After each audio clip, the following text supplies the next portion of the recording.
All right, we are live. Welcome, welcome. We've got some good stuff coming up today. In half an hour, we're going to be doing a live interview with the Vegan Report. I'll just let him know that I'm live already.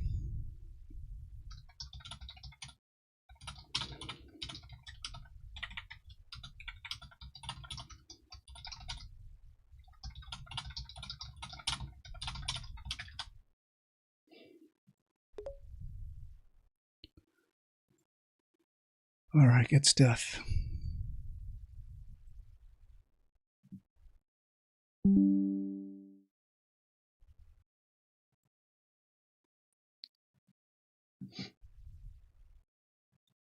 Hey, Poe, good to see you.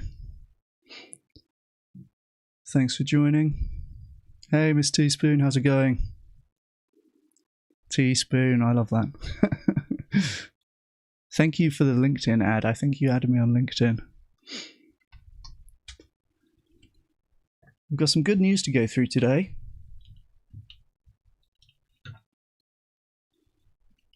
And a chat coming up in half an hour with the Vegan Report.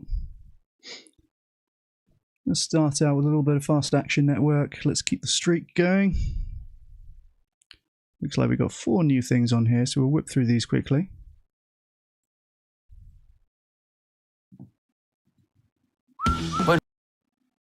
Should we do another?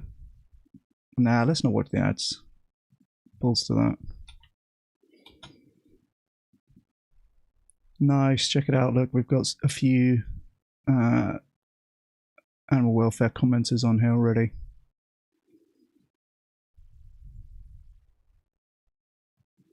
Nice, Teaspoon, I appreciate it. My favorite platform, LinkedIn.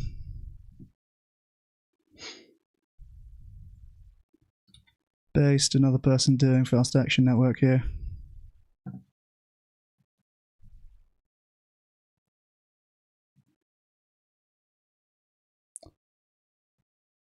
Two more. LinkedIn, we love a LinkedIn post.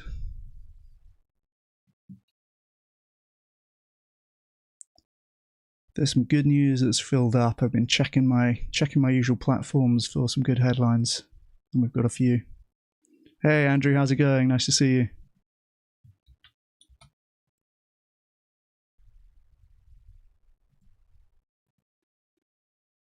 Smash the like button. True. Drop a like if you're in chat. Nice, Andrew. You'll catch the first 15 mins of talking to the Vegan Report.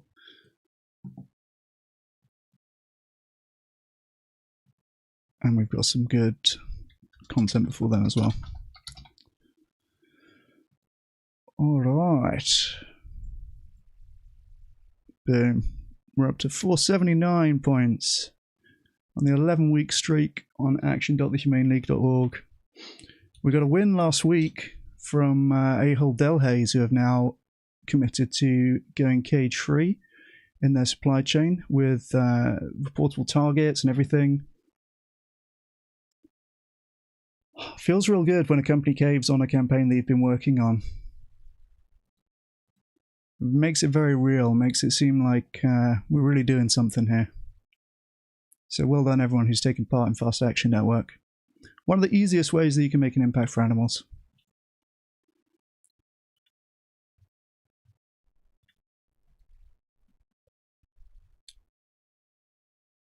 We'll start out with this.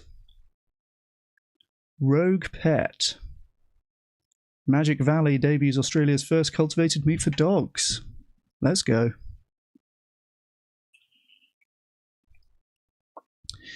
Some shockingly high percentage of meat is consumed by pets, particularly in developed countries. I think in the US it's 20%, and worldwide I think it's 9%.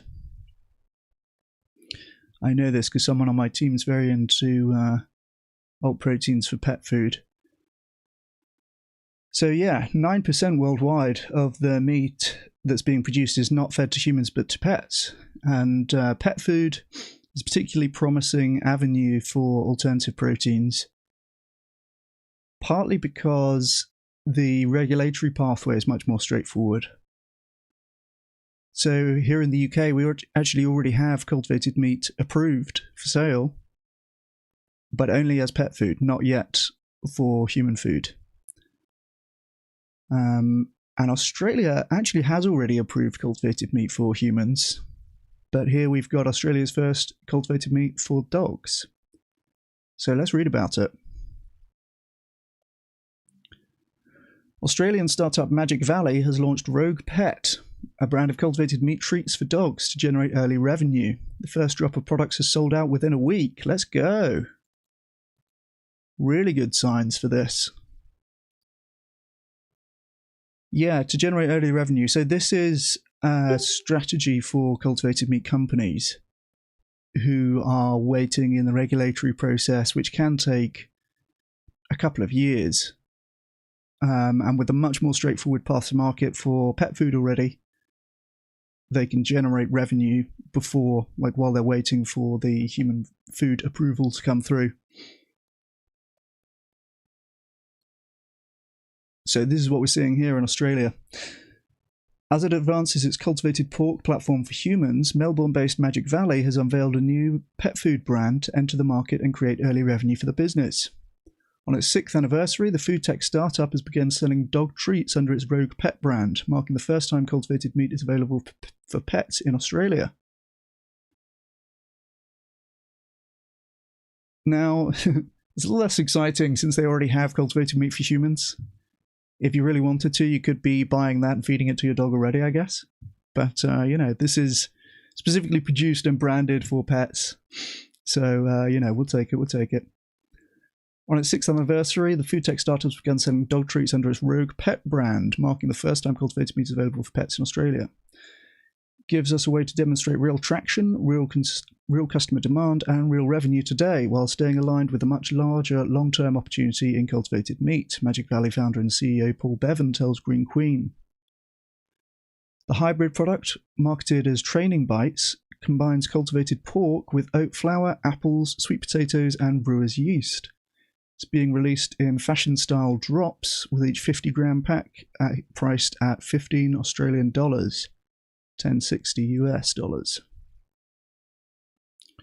There it is. There's Rogue Pet, now available for your dog in Australia. Hey, and Def, good to see you. Thanks for joining. We are already generating revenue from treat sales, says Bevan. Our first drop sold out in the first week, which was a strong signal of consumer demand and market readiness. Rogue Pet expects to ship these products within 8 to 12 weeks. From here, our focus is on turning that early traction into repeatable commercial growth through future drops, brand building, and expanded market reach over time, he notes. Well, the selling out of the first drop is really good signal. My PhD was on consumer acceptance of cultivated meat. And I spent a lot of time worrying about how to get the percentage of people saying that they would eat cultivated meat up from, 20% to 30% or whatever it may be. And eventually I realized when cultivated meats first came to market, it's likely going to be selling out because it's going to be in small quantities at first, and if you have 20% of people saying that they would eat it, that's already more people than can feasibly buy it, right? So, after that, I sacked it off and did something else. Yeah, it was pretty cool, Miss Teaspoon. It was pretty cool, honestly.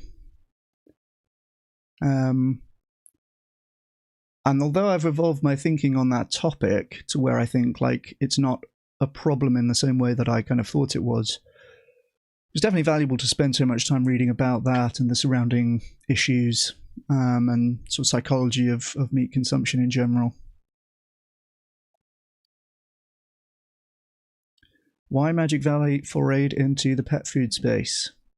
Rogue Pet is intended as a first commercial step to demonstrate the potential and build consumer trust for Magic Valley's cultivated meat, banking on the fact that pets outnumber humans in Australia. Wow. I wouldn't have guessed that. In fact, nearly 3 in 4 households down under are home to a pet, with dog ownership rising from 40% in 2019 to 49% in 2025. As was the case with many countries globally, this growth accelerated during the pandemic. Yeah, all those pandemic pets are hungry for cultivated meat now. I really wouldn't have guessed. I've heard that there's more kangaroos than humans in Australia. But pets, that's news for me. Yeah, that's true, Stiska. That's true. There's we don't have any information on how big the batches are, not yet anyway.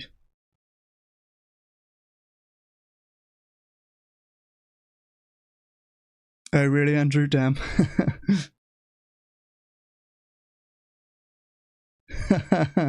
Yeah, do they think pigs' assholes are yuck? Yeah, good question. Yeah, that's a really good point. People are scared of things that are new. That is a big point that came up in a lot of my research. We did all this stuff about, different demographics, and there's slightly higher interest amongst males compared to females, and younger people compared to older people, and so on. But the biggest predictor, the sort of strongest correlation with interest in eating cultivated meat was familiarity. To where people who are already somewhat familiar with the concept, who have heard of it, who know a bit about it, are much, much more likely to say they would eat it compared to people hearing about it for the first time in the study. When I was doing that about 5 or 6 years ago, it was the case that still a majority of people hadn't heard of it at all. So that's kind of a positive thing, because that implies that's going in one direction, right? More people are going to hear of it, and therefore you're going to expect that increased familiarity to translate into increased acceptance over time. And I've spoken before about how when you eat cultivated meat, which I've had the opportunity to eat it twice now, it's almost underwhelming in that it's a thoroughly normal experience. You eat it and you've read all of the stuff about the production process and isolating the cells, and they're going to grow in a growth medium and in a bioreactor and all this stuff, and it sounds like science fiction. And then when you eat it, it's like, well, that was a bit of beef. Like, it's not it's not that deep, right, in reality. Which is a good reaction, because it's super normal when you actually experience it. And in my experience, people eating it, that's a pretty typical reaction. There was one study that I came across during my PhD where they had people eating beef in a laboratory setting, or I say a laboratory setting, it's like a university department, right? And they wanted to see if people would report a difference between cultivated meat and conventional meat. Now, in fact, people in both conditions were just eating conventional meat. They didn't actually have access to cultivated meat at the time. But they told people, this is the conventional meat, this is the cultivated meat. They were actually the same. And after all of my surveys and asking people hypothetically, is this something you would eat, you get like maybe 30% on average of people saying that they would try it. This study where they presented it to people, or what they thought was cultivated meat, 100% of people ate it. There wasn't a single person, I think there was about 200 people in the study, there wasn't a single one of them who actually refused in practice. So yeah, weirdly, it's one of those things where people seem to actually underreport their willingness to consume it. Now, it's a little bit contrived because it's like a study setting. You've gone in to take part in the study. It's a bit of pressure to not say no to the thing, right? But yeah, nevertheless, it was good bit of hopium that people are going to be more likely to consume it than they think they would, basically.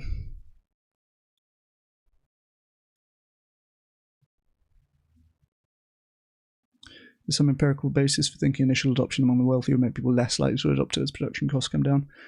Yeah, I don't think so. In general, I think it's probably the other way around. Market prices work out the normal and early stages. Caviar and Ferraris. Yeah, exactly. Yeah, in general, I think it's probably the other way around. There's a good David Mitchell video that he talks about food's perceived fanciness is basically correlated with its price. And he talks about salt used to be so rare that soldiers would be paid in it, and now it's, £1 a kilo or whatever it is. And the oysters didn't used to be fancy until they were quite rare. And now they're expensive, and so they're fancy. So I think that's how it goes generally, like aspirational pricing. So yeah, I think if it comes to market and is generally like an expensive thing and only rich people can afford to eat it, I think that's probably going to increase people's desire to eat it rather than the other way around. Yeah, true, Andrew, that's it. First stage, yuck. Second stage, I hear it's improving. Third stage, gimme. True.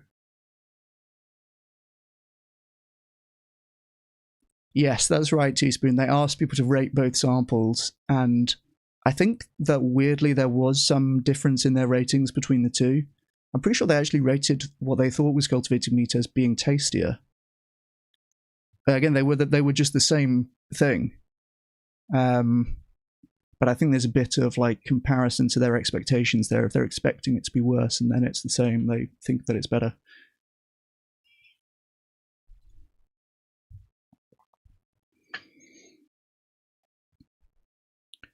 Yeah, true. If you think cultivated meat's gross, you should see how they make regular meat, right?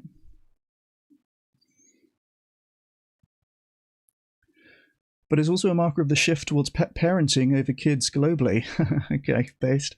In 2023, one study revealed that more than half of Australians do or would consider their furry friends as important as their children. All right. I mean, based, I guess. We see pet food as a compelling entry point for cultivated meat. Pet owners care deeply about quality, ethics, and sustainability, and many are already looking for better ways to feed their animals, says Bevan. The move gives it a chance to launch cultivated meat through a commercially agile product format that's well suited to early consumer adoption. One of the biggest challenges in this sector is turning breakthrough science into real products that people can actually buy, he explains. Let me keep an eye on the time here so I don't miss the vegan report guy. There's a doggo enjoying a tasty cultivated meat treat. Looks like a good boy. Yep, confirmed good boy, yep. Rogue Pet lets us build real operating capability across production, fulfillment, customer acquisition, and repeat purchase behavior. That strengthens the broader Magic Valley business over time, he adds. At a mission level, it also aligns closely with what we've always been building toward, real meat made without animal harm. The company's immediate focus is on building the pet food business as a consumer brand and using that channel to develop direct market insight, brand equity, and commercial proof points. Over time, we do see broader opportunities across both branded products and B2B ingredient supply, says Bevan. We believe cultivated meat can play a meaningful role as an ingredient within the pet food sector, especially for brands looking for differentiated, ethical, and future-facing protein solutions. Magic Valley is one of several cultivated meat startups working on both human and pet food, joining the likes of Czech player Bene Meat Technologies and Singapore's Umami Bioworks. Their strategy is reflective of the fact that pet food can provide an immediate source of early revenue and is far more likely to create commercial traction in a financially crunched industry. For instance, a 2022 study found that while 32.5% of consumers in the UK would be willing to eat cultivated meat themselves, they'd be more willing to feed it to their pets, 47.3%. Ah, interesting. Ah, I know these people. Alice Avon, Barbara Yoxon, and Josh Milburn. I don't know Barbara Yoxon, but I know the other two. Well, that's cool. Rogue Pet's producing cultivated meat within Australia's pet food framework. So far, only one company has sold cultivated meat for pets anywhere in the world, with London-based Meatly rolling out hybrid pet treats in the UK last year. Several others are close to entering the pet food market. California's Friends and Family Pet Food Co. has secured approval from Singapore's Animal and Veterinary Services to sell its kampung bird treats for dogs and cats in the city-state. That's another bird that I haven't heard of, huh? Well, there you go. That's a kampung bird. And you can buy its cultivated meat for your cat or dog in Singapore. And Bene Meat Technologies, BioCraft Pet Nutrition, and Umami Bioworks have registered their cultivated meat as feed materials in the EU, allowing them to sell their products as pet food ingredients. Okay, wow, there's more of these than I thought doing the pet food. Very cool. And so they're registered as feed ingredients in the EU, and that means that you can sell them as pet food.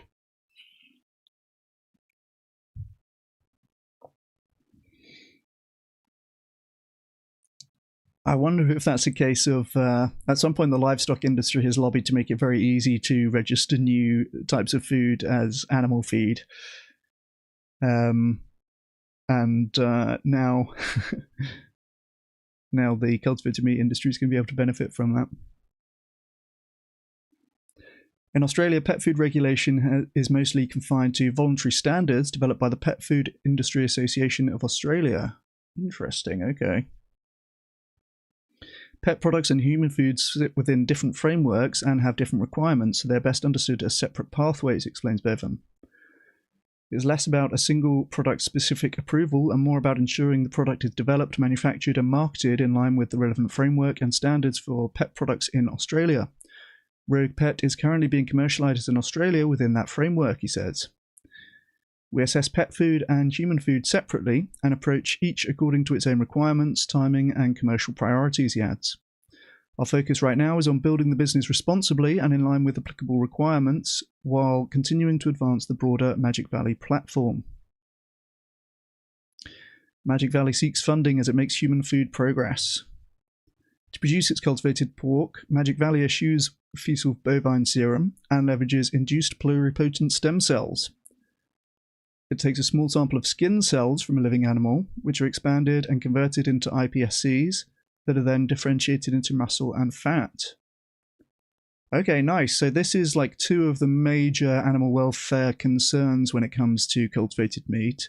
Well, the main one is fetal bovine serum, right? It was the case in early prototypes for cultivated meat that the best culture medium to grow the cells in is the medium that animal cells are used to growing in, which is the stuff inside of pregnant cows.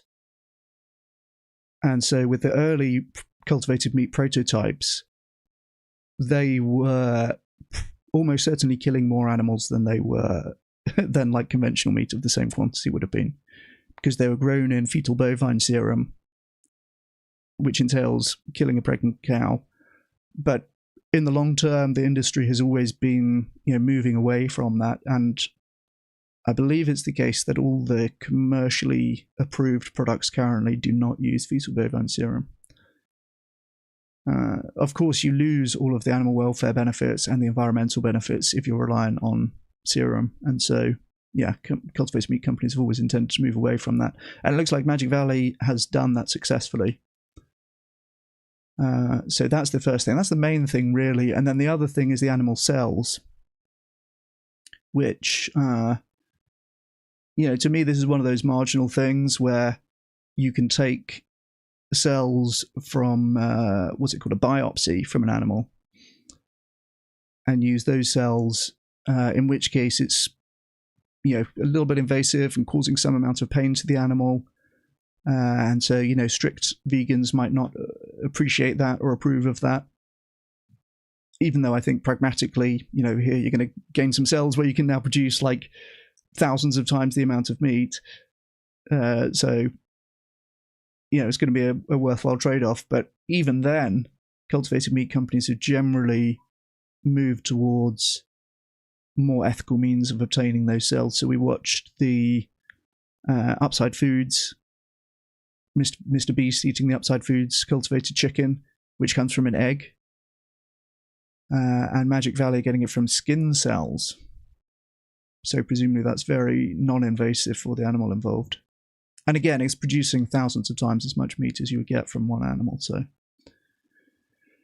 the cells are grown in a bioreactor in a mixture of water, amino acids, and other nutrients. They're harvested after a few weeks and turned into meat products.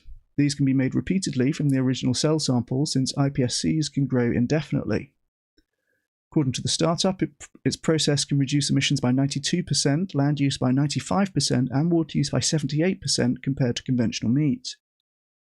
Yeah, look at those numbers. This is massively more efficient than animal farming. So that's pretty based, and one of the big arguments in favor of cultivated meat in non-vegan world, also known as the world. Magic Valley has held previous public tastings of its cultivated pork, serving it as part of bows at John Gorilla Cafe in Brunswick, Victoria, and showcasing it in Australia's Channel 7 and Gordon Ramsay's Food Stars Australia. Oh, that's cool. It's been on Gordon Ramsay. I didn't know that. Cultivated meat on Gordon Ramsay. That's pretty based. Well done them. Last year, it also hosted an event for politicians in the New South Wales Parliament, months after it received a $100,000 Australian injection from the federal government to transition from research to commercial production of its cultivated meat. There's some Magic Valley recipes there. There must be a little meatball. And I guess these are like dumplings, so you're actually seeing the meat here, but it's in there. Trust me, it's in there. The firm is raising fresh financing this year. The capital is intended to support scale-up across manufacturing capability, team growth, regulatory work, and commercial expansion across Rogue Pet and Magic Valley's broader cultivated meat platform, says Bevan. For human food, we continue to progress our longer-term regulatory strategy, including work relevant to the future FSANZ, Food Standards Australia New Zealand, engagement, he says. The joint regulator for the two countries already approved Val's cultivated quail for sale earlier this year, following which the product debuted in restaurants and has been available online on its Forged Brands website. The initial response has been highly positive, with demand for Val's products rising by 200% each month since launch. Wow. That's great. I didn't know that. That seems like it deserves an article of its own. 200% each month. According to the Department of Industry, Science and Resources National Measurement Institute. Wow, okay, so this is not even coming out of Val. This is like some Australian government body has observed this. 200% rise in demand each month since launching for Val's cultivated meat. Bodes well. It bodes very well. Magic Valley will hope to gain similar momentum when it launches its cultivated pork for human consumption. We're taking a staged approach and want to ensure the science, product, and regulatory foundation are all in place before putting a specific timeline on launch, says Bevan. It allows us to move in a disciplined way, prioritize the right markets and products, and build the company step by step. Well, there you go. A little bit of hopium from the cultivated meat world. Actually, a lot of hopium, I would say. New cultivated meat for dogs in Australia, and not even Australia's first cultivated meat product. There's already, of course, Val Foods cultivated quail, with demand rising 200% each month. That's mental. Well, there you go. That is wild. Good for them. Good for them. Right, we're on the hour. I better jump onto this call with the Vegan Report guy. And I'm going to have to mess with this a little bit.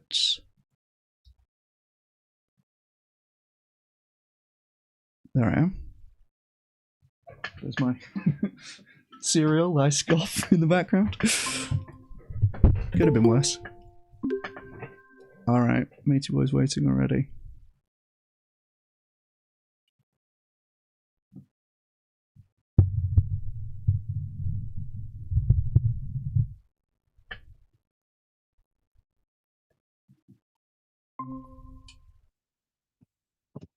Hey Ryan, how are you doing? I'm doing great. How about you? Good, very well. Just so you know, we're live already. Yes. So, hello everyone. Excellent. Yeah, thank you so much for joining and for having me on. We're doing recording of the Vegan Report. Yes. So, at the same time as this streaming, um, live streaming, we are recording an episode of the Vegan Report podcast. I really wanted to discuss, the intersection of intelligence and veganism, vegetarianism with you. This is a topic that it fascinates me so much. Part of it because of my background. I was, for many years, the vice president of the Quebec Association for Giftedness. So we would approach, psychologists, teachers, medical doctors, and inform them about what giftedness was, what high intelligence or high intellectual potential was, how to recognize it in people, and how to adopt their practice, teaching, and so on to that audience. And so I have, some background in that field, and the idea that veganism and intelligence might be in some way linked is an exciting idea. Oh, awesome. Okay, that's so cool. So I know you as the Vegan Report guy, but you also actually have a extended background in gifted children, I guess, is it? Well, that was volunteering. I was volunteering as the vice president of that association because that's a cause that resonates with me. But yeah, I should maybe introduce myself. I am Please. the host of the Vegan Report podcast. I'm also a development consultant. What that means is that I fundraise for different causes. One of them being Dharma Voices for Animals, the only international Buddhist organization in operation. We approach Buddhist institutions and Buddhist leaders and mobilize them in the fight for animal rights. It's a great organization that does amazing work in the US, in a little bit in Europe, but mostly in Asia. So an area of animal rights that is often, underfunded. Um, you know, Doing some impact and progress in Asia is really important. That's where most of the animal exploitation will be in the future. So yeah, I do that. I'm also the founder of Map Your Health, which is an app that allows you to track environmental health risks in your surrounding. So I'm very much an entrepreneur in spirit. I love leading different projects and being independent minded like that. Yeah. Oh, that's awesome. Okay, nice. So you have a pretty wide ranging set of interests then. Yeah, awesome. And I'll show you send me a link for Map Your Health so I can show that on stream as well. Thank you. Yes, that's appreciated. Yeah, absolutely. Well, how would you like to do this? Do you have questions for me, or we'll just sort of chat openly? I mean, let's just chat. I mean, you shared two studies relating to veganism, vegetarianism, and intelligence.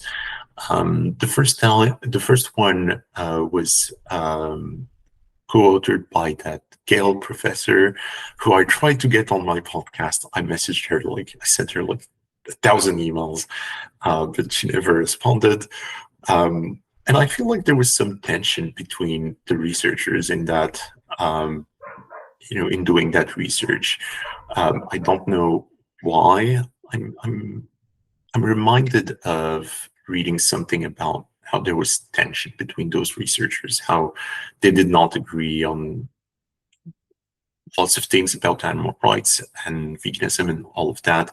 Anyway, so maybe that's because that's why she never replied to my emails. And then you also shared a study about cognitive decline or something like that related to meat consumption. So yeah, maybe to start, you could maybe we could discuss those two studies. How did they come on your radar, and why did you decide to share them on LinkedIn? Yes. All right. Well, yeah, let's get into it. So, yeah, the last part of the question is an interesting one. There was definitely some people who were pleased to see this news, and some people who are certainly not pleased to see this news of the association between higher cognitive function and likelihood of being vegetarian, basically, vegetarian or vegan. So I shared 3 studies, and then I also commented on a 4th, which I think is what you're talking about with the cognitive decline, which somebody else had shared. So the first 2 that I shared were associations between meat consumption and lower cognitive function, as the authors gently put it. And those are just correlative and showing that generally, people who were self-identifying as vegetarian or vegan performed better at various cognitive challenges that are given. So there was almost like a test within the survey that people took, and the people who self-identify as vegetarian or vegan did better in the test. Now, funnily enough, a lot of people, I connect with a lot of what I call meatheads on the on LinkedIn, just because I like a bit of back and forth, and I like a bit of debate on the posts. And so I see them in your comments. Yes, indeed, yeah.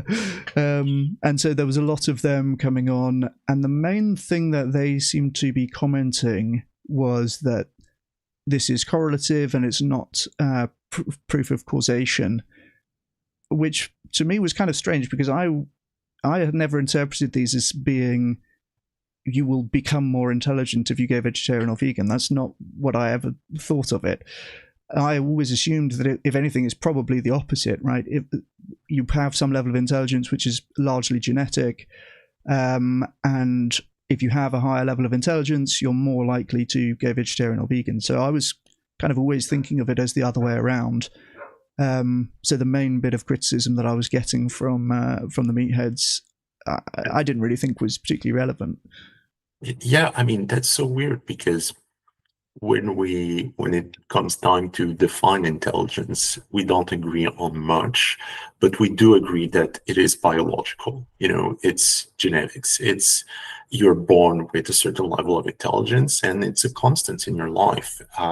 There isn't much you can do about for increasing IQ points, or sometimes there's a decrease too, but it's marginal.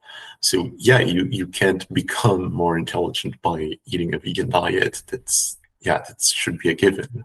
That's super interesting. Okay, I'd assumed that there's probably some things that you could do to move it a little bit in either direction, but you're saying it's pretty marginal compared to basically a genetic baseline, hey? Exactly. Yeah, you inherit that from your parents. That's a immutable trait, like your height or the color of your eyes. Right. Okay. Yeah. Makes sense. So yeah, that main criticism, and I think a lot of the pro-meat people are used to and kind of programmed to make that criticism, because that's what they say to a lot of the health evidence that's shared, where vegetarians and vegans have lower risk of cancer and heart disease and overall mortality.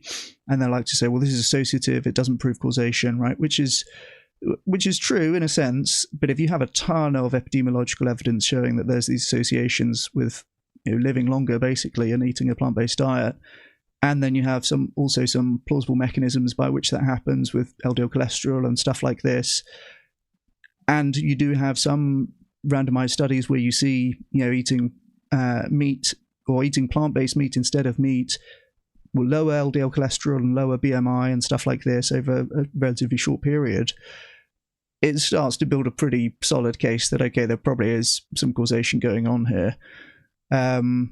So those are all things which, again, I think that the pro-meat people are kind of quite reflexively make that criticism, you can't prove causation from this. And in this case, of course, we know, we're not saying that going vegan is going to make you smarter. You're more likely to go vegan if you are smarter. That's the claim. And someone said to me, well, in that case, what's the point? Like, why is this compelling? Why is this something worth sharing? And I said, well, I think it's like it ought to give people pause to think. If vegetarians and vegans tend to be smarter on average, maybe they've got a point. And the example I gave was to say that, if I read a study that said flat earthers have 10 IQ points more on average, I might well think maybe I should have another look at that flat earth stuff, right? Like, they seem to know what they're talking about. So those are the first two. And then the third study was really more likely showing causation in the other way, as we discussed, where children with higher IQ were more likely to grow up to be vegetarian. I think they were IQ tested at the age of 10, and then those with higher IQ were more likely to be vegetarian at the age of 30. So again, it's like, the intelligence causing the vegetarianism, veganism, not the other way around. So those were, in line with what I had kind of theorized about intelligence. And then I saw that other study about cognitive decline, which did seem to be saying that there's more something going in the other direction. I guess cognitive decline in older age is probably a bit of a special case, because clearly you are having some change in IQ, which presumably is influenced to some extent by environmental factors. And this was shared by somebody on LinkedIn just like a week after I had been doing my own IQ posting. And that did seem to suggest that basically plant-based diets have some sort of protective factor for against cognitive decline in old age. So it's possible that there is some sort of causation going in that direction, particularly when it comes to old age. But yeah, that was kind of a novel angle on it for me.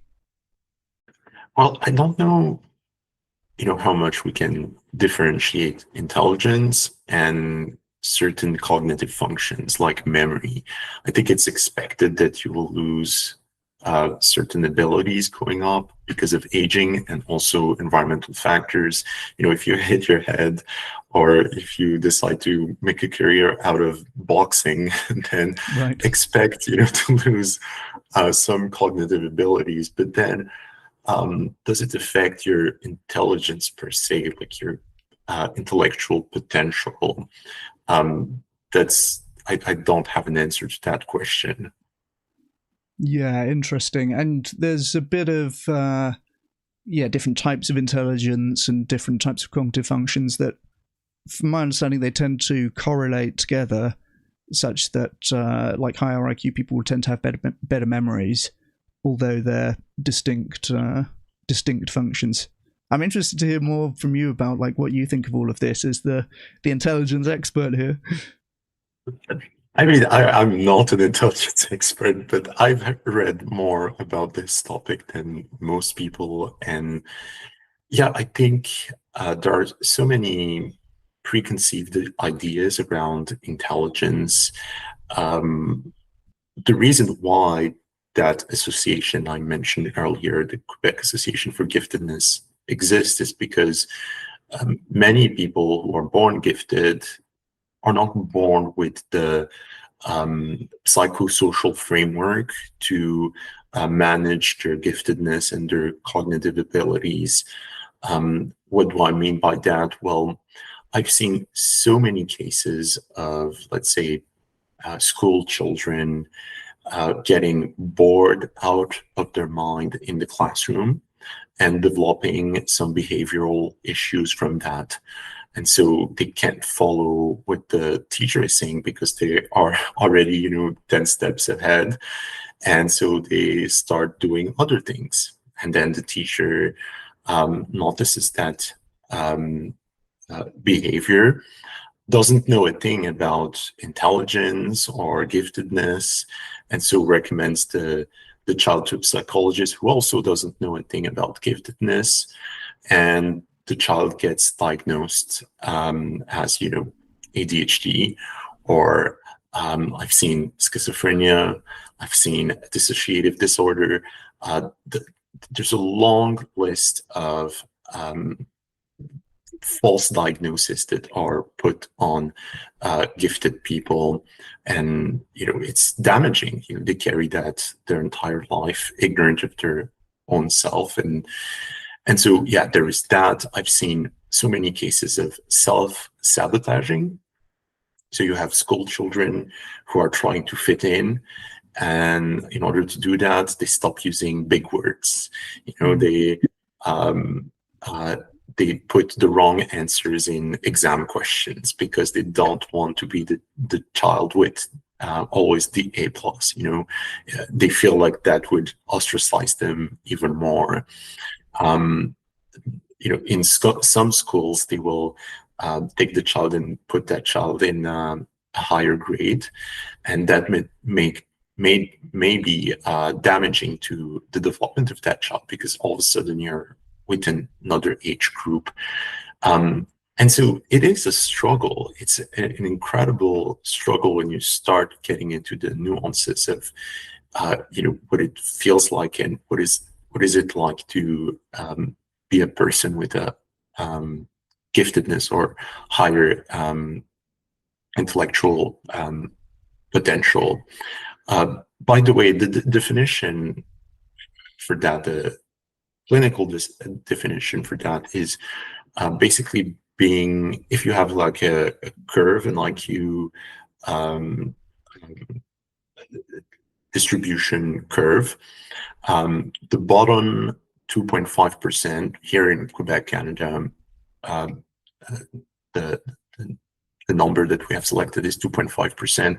In France, it's 5%, but 2.5% at the bottom are considered what we call, intellectual disabled people. It's an official diagnosis. They get support from the government, including financial support, to go through life. There are some institutions that screen for that. For instance, the army, you cannot you're not admitted in the army if you're considered intellectually disabled. But then there's the top of that curve, the top 2.5%, and that's what we consider being gifted or having high intellectual potential. And that's where it gets tricky, because if you look at the difference between the bottom of that curve and the average IQ, it's the same difference as the average IQ and the top of that curve. And so you understand how those people live a bit in a different world, a bit in a different dimension, So they're very much part of that, what we call the neurodivergent spectrum. And so, yeah, I think society has the wrong reaction to intelligence. They think of it, when you say my child is gifted, you get some, bad looks from people around, because it feels like you're bragging about your child. You're not bragging. It's actually the cognitive reality of your child. Again, it's just like any other trait. Like, your child is tall, he's also gifted. He was born like that. We're also in a culture, Christian culture, where humility is really important value. And so talking about being gifted is not very popular. So it's not a very popular thing, to highlight the struggles of gifted people. But it's essential, because there are some theories that have been studied, and people have been writing about that since the 1800s, of how the average IQ in a society is the greatest indicator of the success of that society, of that country, how it is related to wealth production, of higher standards of living. And so you need to value the smartest people in your society, and give them a space where they can be themselves and not feel like doing self-sabotaging stuff and in order to fit in. And so, yeah, that's how I would summarize, the current state of intelligence and high intellectual potential. And so what got me interested, going back to the topic of vegetarianism and veganism, is you see so many of those outliers, like Einstein, Newton, Mary Shelley, and also I've seen people who were officially diagnosed as gifted in the community of that association and so on, being interested, or being vegetarian, being vegan, or being interested in that. And the reaction I generally I get from those people is different from that of the average person, which is a reaction of openness to the idea of being vegan or vegetarian. Usually people are defensive, but those people have already thought of it and have considered becoming, and actually you don't need to argue with them because they feel that you're right. And so, yeah, it's easier to make the case for vegetarianism or veganism, with that crowd. That's so interesting. Yeah, there's so many.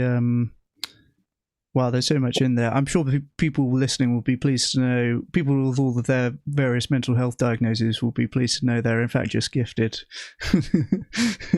That might be the case. Yeah, that could well be the case. They're so interesting thinking about the different mechanisms by which these things might be connected, because it feels kind of intuitive to me that there is a connection between high intelligence and being vegetarian or vegan. That seems like it makes sense. It maps onto the reality of what I see around me. All of the vegetarians and vegans I know tend to be pretty smart people.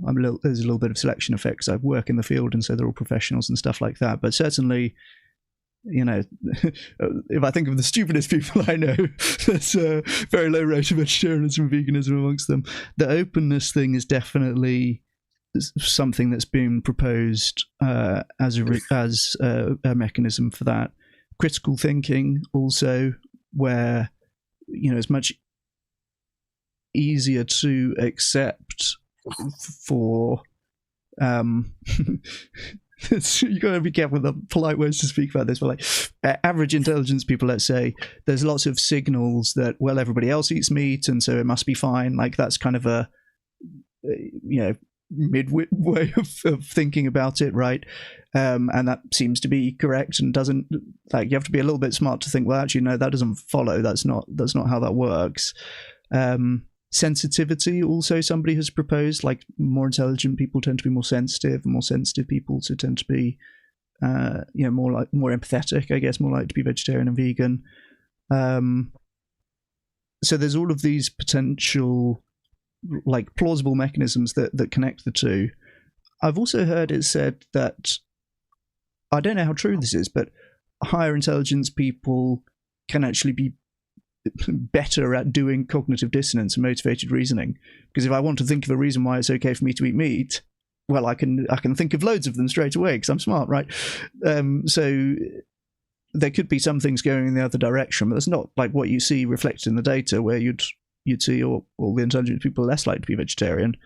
But yeah, there's all these things: openness, sensitivity, critical thinking, that appear to be ways that could happen, and does seem to happen.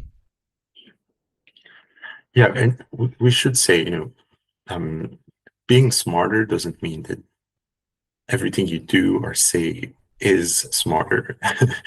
Yeah. But the thing is, most smart ideas out there, innovations and so on, usually come from smarter people. That's a bit of adding some nuance to all of that. And yeah, the point about hypersensitivity, yes, definitely, it's a kind of a defining characteristic of having a higher intellectual potential, is hypersensitivity, and that means a greater connection to the realities of other people around you, including animals. There's also a definition of intelligence as, greater ability to adapt, to different realities, conditions, environments. That's interesting. That means there's more flexibility for and more space for change in your life. It's not very rigid. You can definitely switch to a vegan diet, easily, than maybe a person with less of that intellectual, cognitive flexibility, adaptability. Yeah, that makes a lot of sense. Yeah. You'll be more able to actually deal with it and do the things that are necessary to live in a different way and stuff like that. One thing that I noticed on those posts, and like related to something that you said, a lot of people were very, I don't know if defensive is the right word, but critical of the idea that IQ or intelligence, well, let's say IQ, the idea that IQ is relevant or like maps onto anything that we care about.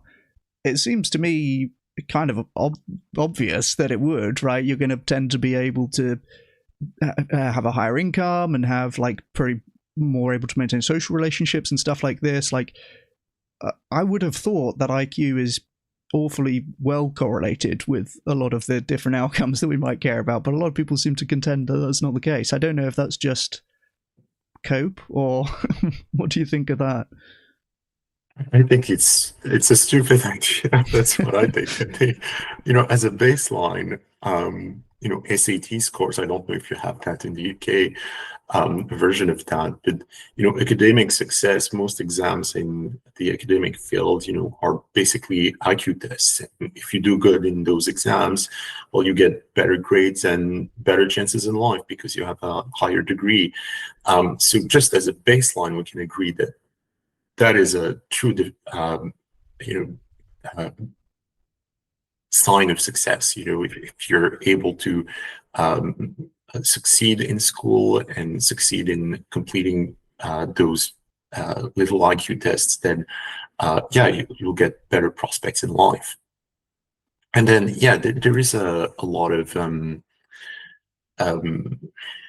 pushback against the IQ tests, but there are also lots of myths around IQ, and it's a whole history, and I think the IQ test has been misused in the past in so many contexts. There are qualified psychologists and neuropsychologists that specialize in giftedness and that can basically administer IQ tests to patients who might be gifted, and I think that's the best. If we want to talk about IQ tests, that's the best IQ test that we have out there. Those tests done under the supervision of those qualified professionals, health professionals. That's the golden standard. And then anything else, there is a subject for debate. Mensa has an IQ test. Mensa is this organization where I think you need a 130 IQ to get in or something like that. So they have an IQ test. Members have to complete successfully in order to get in. But again, that's not a test done under the supervision of health professionals. That's not a test that was crafted by experts in the field. So there is skepticism around those kinds of IQ tests, and of course there are so many IQ tests in online that you can try for free. Now it has become common to administer IQ tests to potential employees, for potential job prospects. Again, I feel like that those kinds of tests have no legitimacy to them. They're not a real indicator of intelligence. And, intelligence cannot be only captured by a test. It's also creativity. How do you measure creativity in someone? Potential to imagine and be innovative. That's IQ tests are not designed for that. So, yeah, I would say some words of caution about IQ tests, but let's not, reject them completely. Yeah, that makes sense. And I can see why people would. I can see the motivation to be skeptical of it. Like, it's not a particularly comforting story, particularly if it is like largely genetic and there's not much you can do to change it.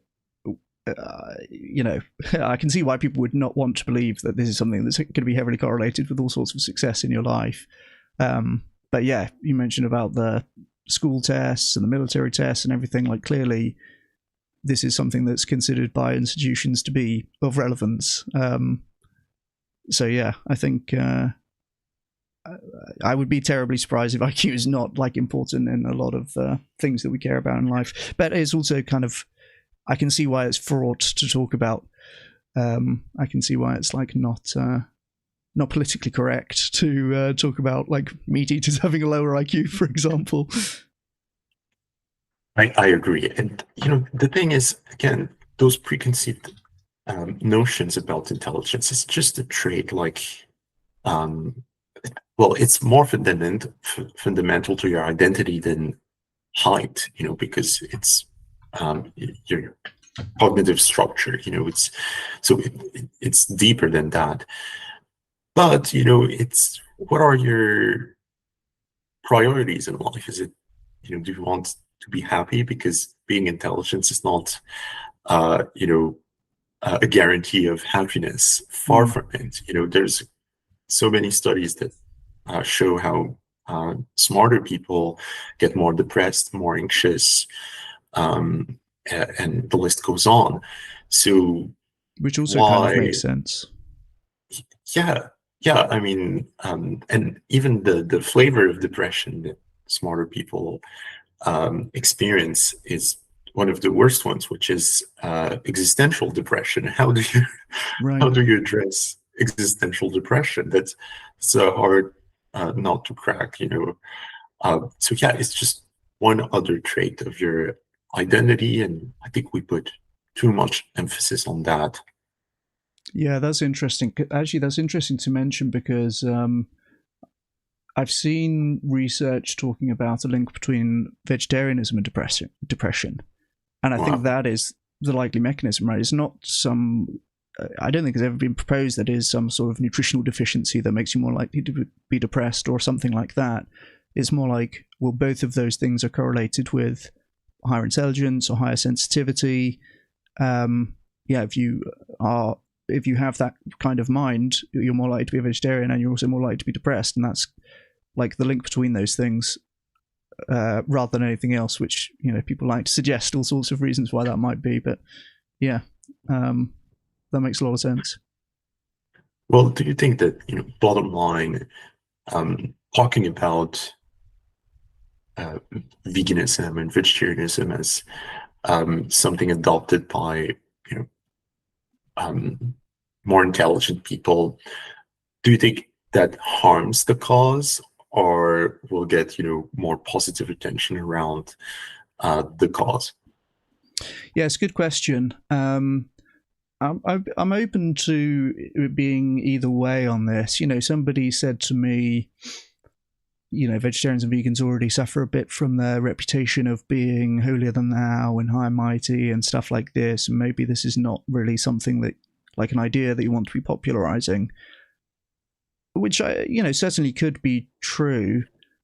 I think from my perspective, the most likely effect, if there is one, and I think it's, probably pretty marginal, is this idea that, well, hang on a minute, if that's what the smart people are doing, maybe there's something to it. right? And like I said, if there was higher IQ amongst flat earthers, that might give people reason to think twice about that. So I think, to me, that seems like the most intuitive thing. If there's kind of any pattern of beliefs that are associated with people of higher IQ, I would think that's worth having a look at. But yeah, who knows on like aggregate, is this just something that will upset people more and, you know, make people dislike vegetarians and vegans more? Well, it's worth saying as well,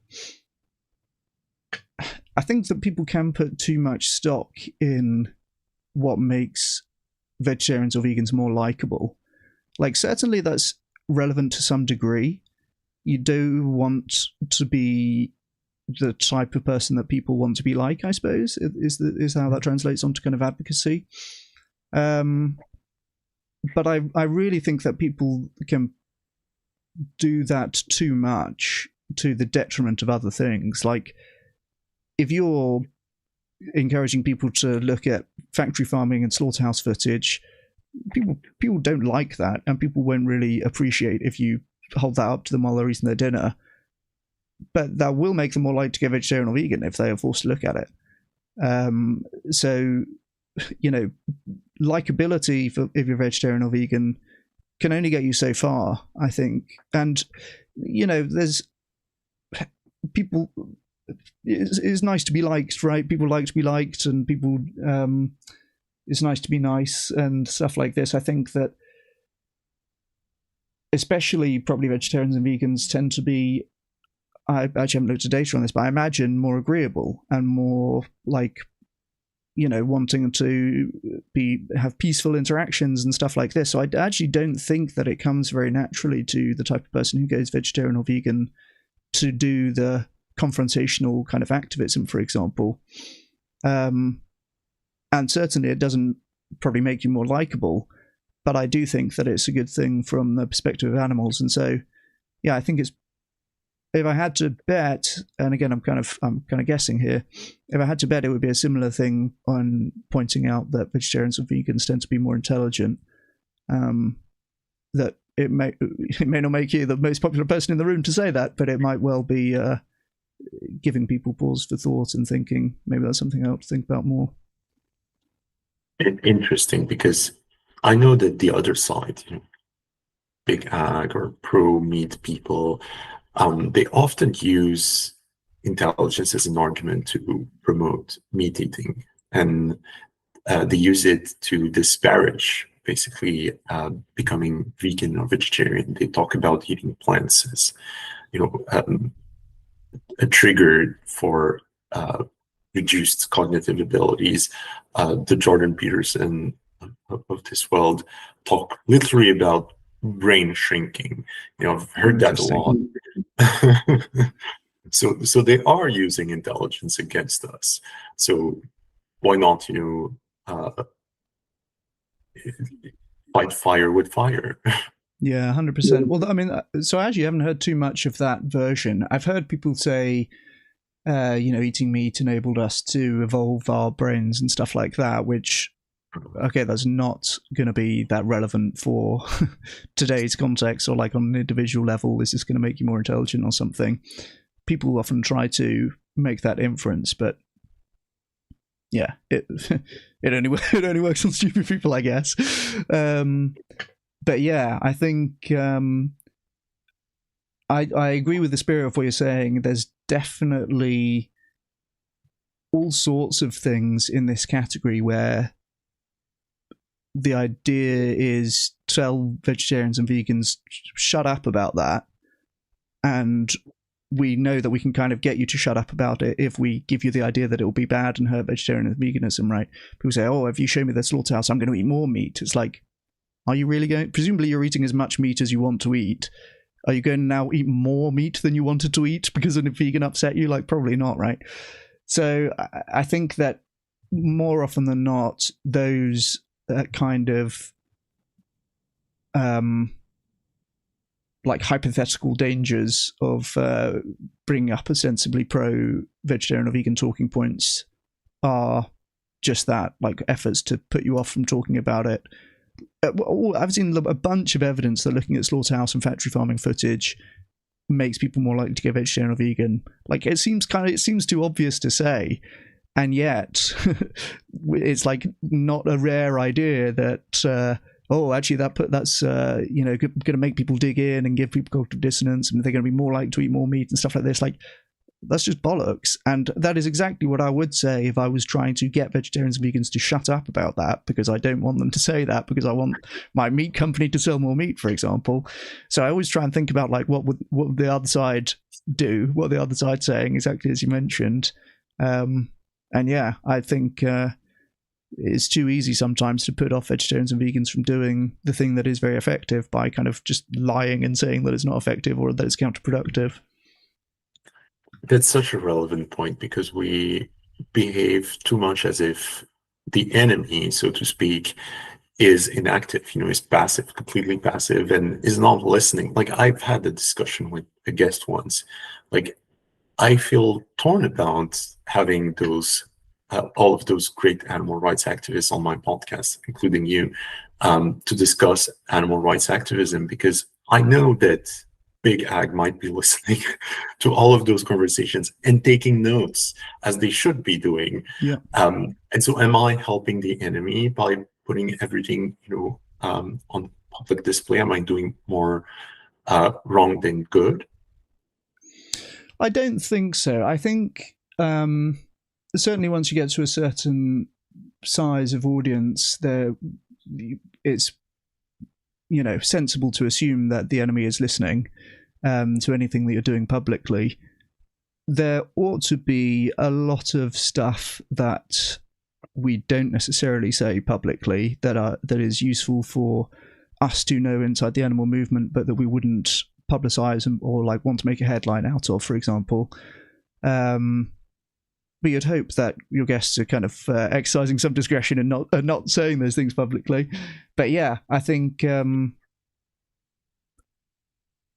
they're certainly, they ought to be listening. If they're not, right, it would make sense. It's going to be maximize their goals. But that said, I think that there are some things that are worth communicating anyway.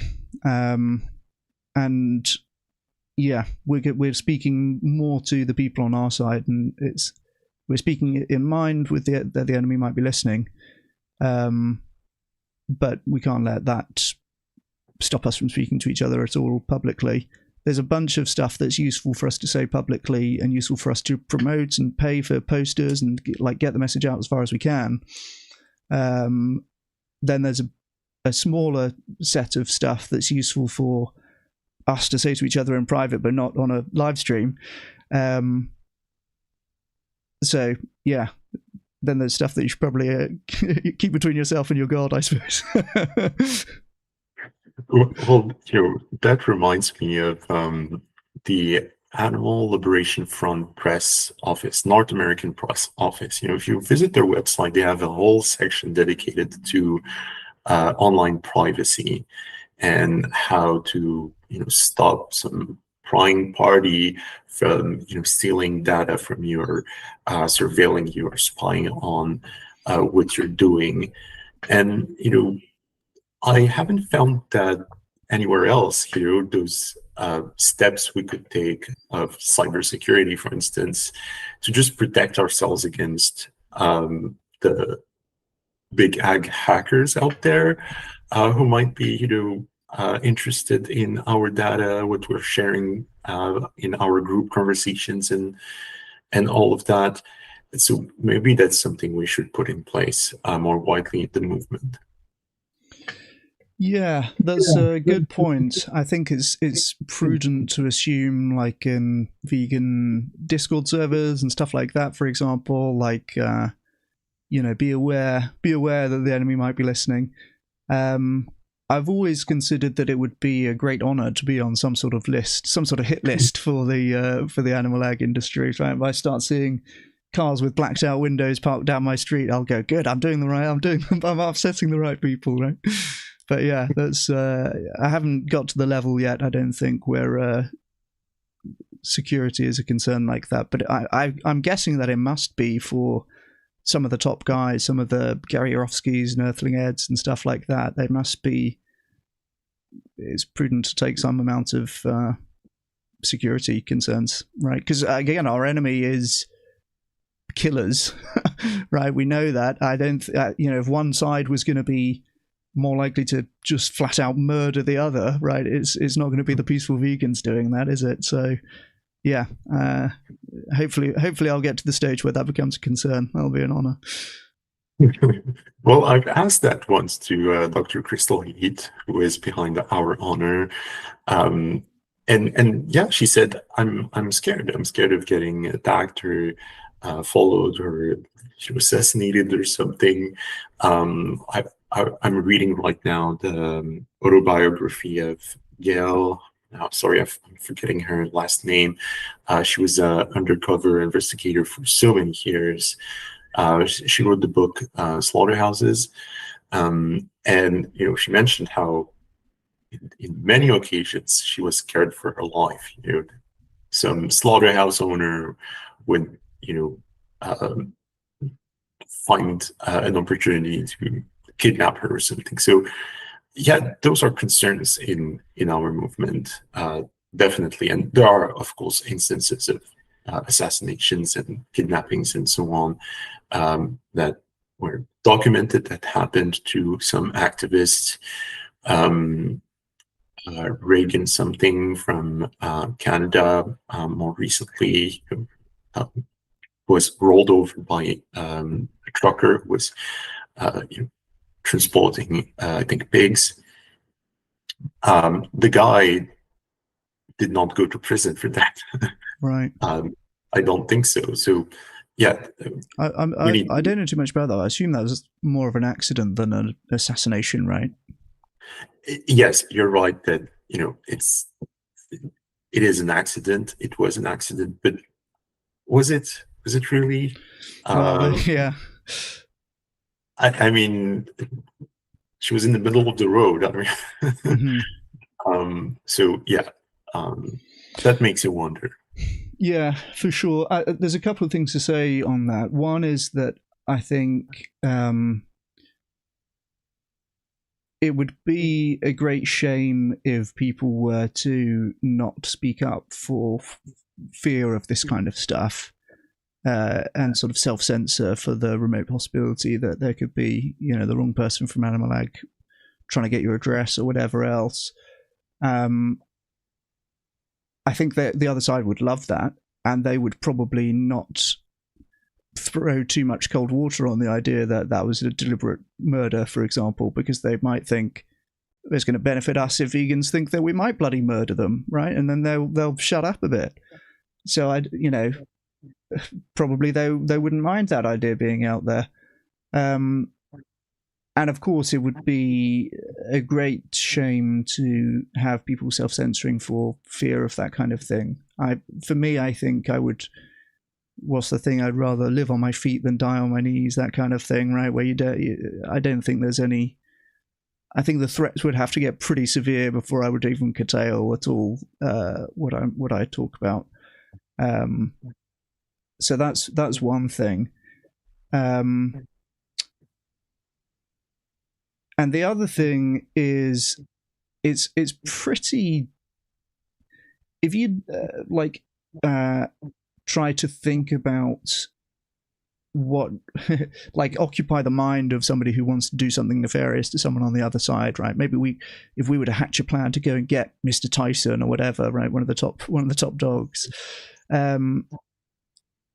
we would probably quite quickly find that it's not really worth us going down that road at all, because we're going to take immense legal risk for some pretty marginal benefit, really. If you were to take out the top guy, there's going to be another top guy waiting, right? It's not going to be anyone. The incentives are not aligned for anyone, even if they're paid and work for one of these companies. Why do I want to take the risk to go and kill some activist that is having a negative impact on my industry broadly? Why am I going to be the one to go and take that risk, right? It's not it's almost like a tragedy of the commons thing, right? Like let someone else do that, right? It's affecting us all. Why should I take the legal risk? So I don't think that, realistically, it is quite difficult, and it's fortunate this is the case. It's quite difficult in a developed society to actually be doing anything that illegal or nefarious. Now, they do lots of nefarious stuff within the bounds of the law about spreading disinformation and lobbying and all this kind of stuff that, anyone would say on reflection, this is bad, but it's very carefully done within the bounds of the law, and so that there's no legal risk for these people to take, basically. So yeah, I would be surprised if it would be worth any paid hitman or anyone paying a hitman to do this kind of thing for activists. There are some other things that we might be concerned about. Like, I think that there probably are saboteurs and like undercover, like fake animal welfare activists or fake, animal activists. And one thing I like to think about that is, if you were going to go to the vegan conference or be in the vegan community and be trying to disrupt and create bad outcomes for veganism or create good outcomes for animal ag, what might be the ways that you would do that? Now, you'd have to be subtle. You have to avoid detection. So you can't just say, "Hey, everyone, let's forget about veganism, right? Let's, what about farming, right?" You can't be. You have to be subtle. You have to do things that could conceivably be something that a vegan might say or think, but that would in fact be bad for veganism, bad for animals, good for the industry. I think like one example of that is anti-welfarism, for example. I don't know if you have particular views on that, but I think that, it's quite easy seemingly to have a lot of vegans saying, "Oh, well, bollocks to any sort of welfare reforms or like cage-free commitments or anything like that, because it's still bad. The animals are still being exploited, and we should basically be against this." And it's actually quite easy to whip up a decent part of the animal movement to being extremely counterproductively like opposed to welfare reforms, which are going to be expensive for the industry to implement and put up the price of animal products and make plant-based products more competitive, right? So that's something that you could do. Another one is this idea about like saying it's bad to show slaughterhouse footage. That's not going to make people go vegan, stuff like that. Like, there seems to be a decent amount of, I don't know, people like to think that things are more counterintuitive than they are sometimes. Oh, you would think this is helpful, but it's actually, no, it is helpful. It is helpful. So, and there's a couple of others I could think of as well that are like, plausibly a vegan would say this, but it's actually very counterproductive. And the thing is, if you come across these ideas, if you find people who are like anti-welfarism, for example, the chances are they're not a saboteur. The chances are they are probably an earnest vegan who has the wrong ideas. And of course, if you were a saboteur and you're doing your job right, there should be 20 times more earnest vegans who you manage to persuade and repeat the ideas, right? Plant-based meats are processed. That's another one that a lot of vegans are fond of saying. Plant-based meats are ultra-processed foods. That's like a hobby horse of mine, where, yes, okay, they're in this category called ultra-processed foods. They're also healthier than meat. That's the main thing that we should all be saying. Plant-based meats are healthier than meat. And there's a lot of evidence on that point now. So yeah, there's a few of these ideas around that are unhelpful, but plausibly something that a vegan might say, and I think are disruptive, and I think can be cause for division and stuff like this. But yeah, that's what I would do if I was a meat industry saboteur.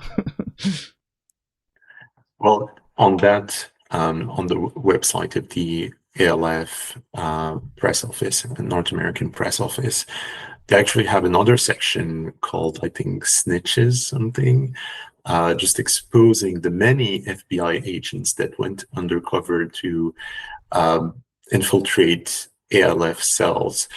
Now, that's interesting. The whole conversation about sabotaging this movement is incredibly interesting. I think at the very least, we should have some strong cybersecurity rules, standards put in place. Like, have you read about the construction of, I think, the African Union headquarters? I think they're based in South Africa. I'm not sure, but it was built by a Chinese company, and the members of that union, of that assembly political institution, have found at some point mics inside the walls, potentially coming from Chinese spies. So when they built the building, they added mics everywhere behind the walls. And I would be just terrified to think that Mercy for Animals or PETA or whatever organization is being listened to by big ad PR agencies or whatever organization exists out there. And so I think that at the very least, we should just, make sure that our cybersecurity measures are in line with industry standards. Yeah, absolutely. No, I haven't heard of that case, but yeah, that makes sense. Countries do be spying. Yeah, so I guess that's something that happens. And I mean, I like to put my conspiracy hat on and, think about there could well be plants within animal organizations. That, again, this is something that would totally make sense to do if you're the president of Tyson or whatever, right? Like big meat. It would totally make sense. You want to plant people within organizations. And I think the key thing is the ideas. And that's why it's so important to have clear thinking on what ideas are helpful for animals and what ideas are not helpful for animals, because the way that you would do it, I think, is just to try to infiltrate with bad ideas, try to get the animal movement to misspend its resources, right? They've got a limited amount of resources. Let's get them all thinking that this is like some really impactful thing to do, and so that they waste their resources on that. That would be a great strategy if you're the animal industry. Promote, like, putting them off the ideas that are helpful, deliberately holding up organizations. Like there's I don't know, we should read about this. I'm sure there's resources on like what a spy would do, what a saboteur would do. We can be on the lookout for. Well, yeah, I mean that is it reminds me of the Three Body Problem book series. The aliens are listening.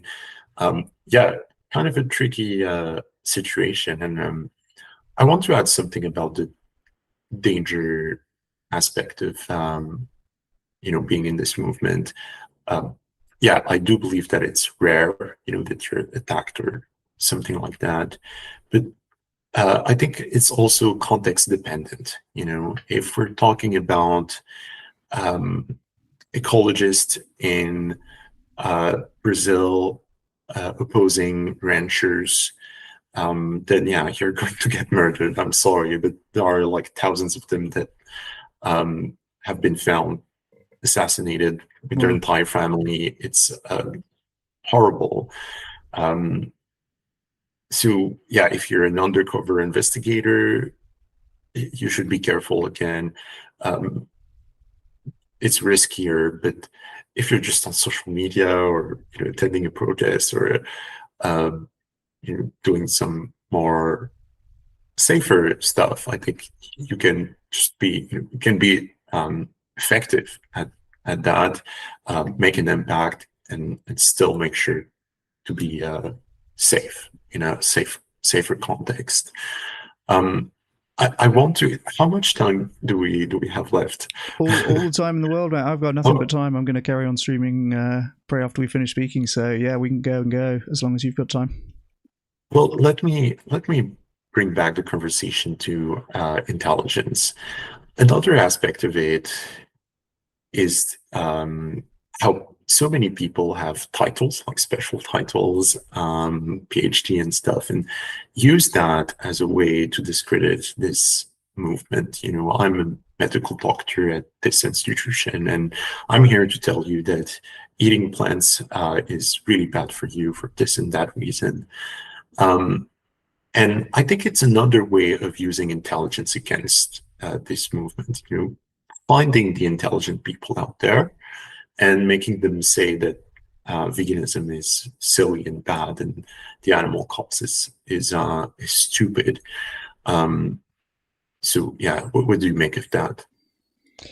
Yeah, there's definitely a phenomenon that you've seen. We've watched a couple of debates from Sean Baker, who's an MD and a carnivore, and there's that Paul Saladino guy as well, who's also an MD and I guess quit being a carnivore because he had health problems. Jordan Peterson, you could put to another example of this, like in the Metasphere, who I believe also has health problems from being carnivore. So yeah, I mean, their credentials. I mean, it is true what you're saying. Like, and that's why I have PhD in my YouTube channel name. It's like gives you a bit of credibility, doesn't it? It makes people listen to what you're saying a bit more. So it's really interesting because it seems obvious to me as a person who is doing that doesn't necessarily mean I'm right about any given thing. Like, I could totally be wrong about some of the stuff that I'm saying. I have frequently discovered things in which I'm wrong through doing this. And actually, maybe I have the same thing with the vegan report. Like, it's quite good having these conversations in public. Sometimes the critical comments are the most useful because you think, oh yeah, I didn't think I've been saying this thing. And now, right, if you're only saying in private conversations, it's quite rare that someone's going to say to you in the conversation, no, you're wrong about this. But if you have a comment section, people can say that, and sometimes it's useful. Oftentimes it's not, but sometimes it's useful, right? But yeah, there's definitely the phenomenon of like borrowed credibility being weaponized against the animal movement. And I don't know how much of that is orchestrated and bought and paid for by the industries. Again, I would think that it's something worth them doing. Like, if they don't have Paul Saladino on their payroll, they probably should, right? It would seem well worth investing like the cost of a few PhDs or MDs to repeat their propaganda. And so, yeah, I think that's certainly something that you see. But yeah, I think, coming from somebody who does this to some extent, it's just obvious that doesn't mean that they're right. So I think that's something to really keep in mind with that. I think, yeah, I don't know what else to say about that really, but yeah, I think clearly having those credentials is no guarantee of being correct. Yeah, I mean, and it's not necessarily correlated with higher intellectual potential. There is a rule of thumbs in psychology. I'm not sure how solid that is in terms of data and evidence and studies, but it says that 1/3 of intellectual potential people do great in academics. They become high achiever. The other third are leave school and become entrepreneurs and go on, being successful at whatever independent lane they have chosen. And the last, chunk of gifted people end up homeless and yeah, basically failing at life in the most tragic ways possible. And so, yeah, it doesn't mean being very smart doesn't mean that you're going to be great at school. Maybe school is not the right institution for you. And I have many problems, with school. But just think about the quality of the schooling you get. Maybe you're very smart, but you live in an area where school education it's very low quality, and so it's not very stimulating. What if the structure of schools itself, is not a match with your personality. It's too authoritative, too hierarchical, too rigid, to allow you to truly, blossom. So school itself, and diplomas, I don't think it's, we give too much importance to that. And with AI and everything that's happening, I think it's losing a lot of importance. Like colleges have lost lots of uh, you know importance in society and legitimacy. I feel like, because so many people are succeeding without college degrees, and um, also so many people with college degrees are making a fool of themselves publicly. And so, yeah, it's people should be aware of that, should be cautious. Yeah, that's a good point. The other thing I would say on the borrowed credentials point, you can find an expert to take any opinion, basically, right? And the existence of one or two carnivore MDs, that doesn't really tell you anything about their tendency to follow that lifestyle, right?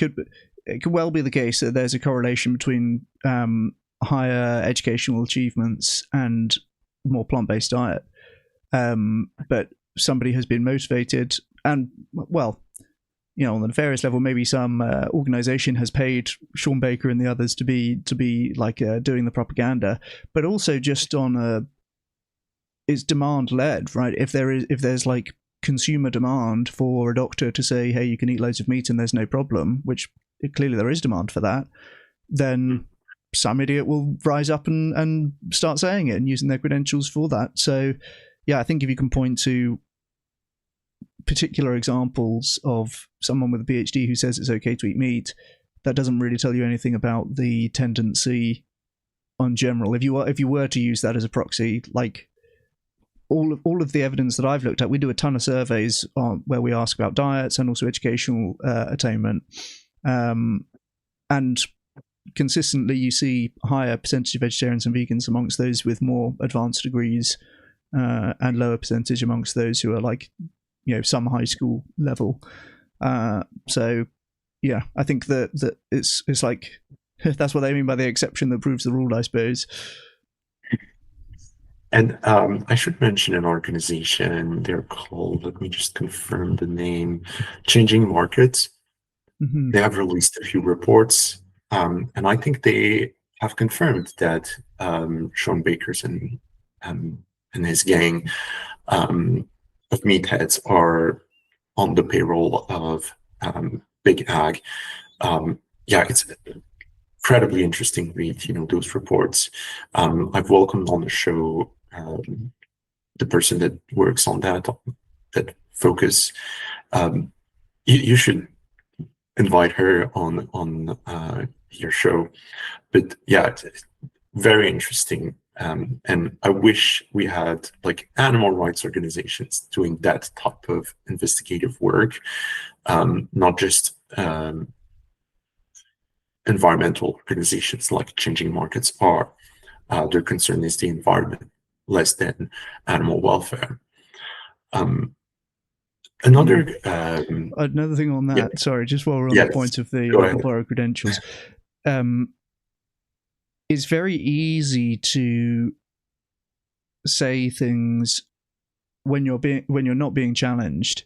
It's very easy to speak to whatever kind of agenda that you want to try and promote. So I have a Google sheet of meat industry professionals who have refused to debate, and a couple of names from that Changing Market reports that you mentioned. Frederick Leroy, he's a big purveyor of misinformation on meat and the environment. Frank Mitloner as well is a guy at UC Davis who does the GWP star, like some made up metrics so that they can say that cows are not that bad for the environment. And I've challenged these people, like, let's have a conversation about it, let's have a debate. And they don't want to do it. They run away because they know that actually if you're in a conversation where somebody can point out the flaws in what you're saying and hold your feet to the fire and like force you to make sense, then it's not so easy just to kind of say your talking points and leave it at that. And I searched the other day on YouTube for Frank Mitloehner debate, and there aren't any. He hasn't done any debates. And if you search for Frederick Leroy debate, he's done one in which he, against a lady called Irina Herson, in which he ends up giving at least two major concessions that are never things that he would want to say when he's just on his own talking to his audience on Twitter or whatever. Like, she got him to say, we do need to reduce the scale of livestock production, which he must have ended that debate and go, oh my God, I can't believe she made me say that. Like, he's never done debate before or since, as far as I can tell. I actually have a website which is, let me screen share this with you real quick.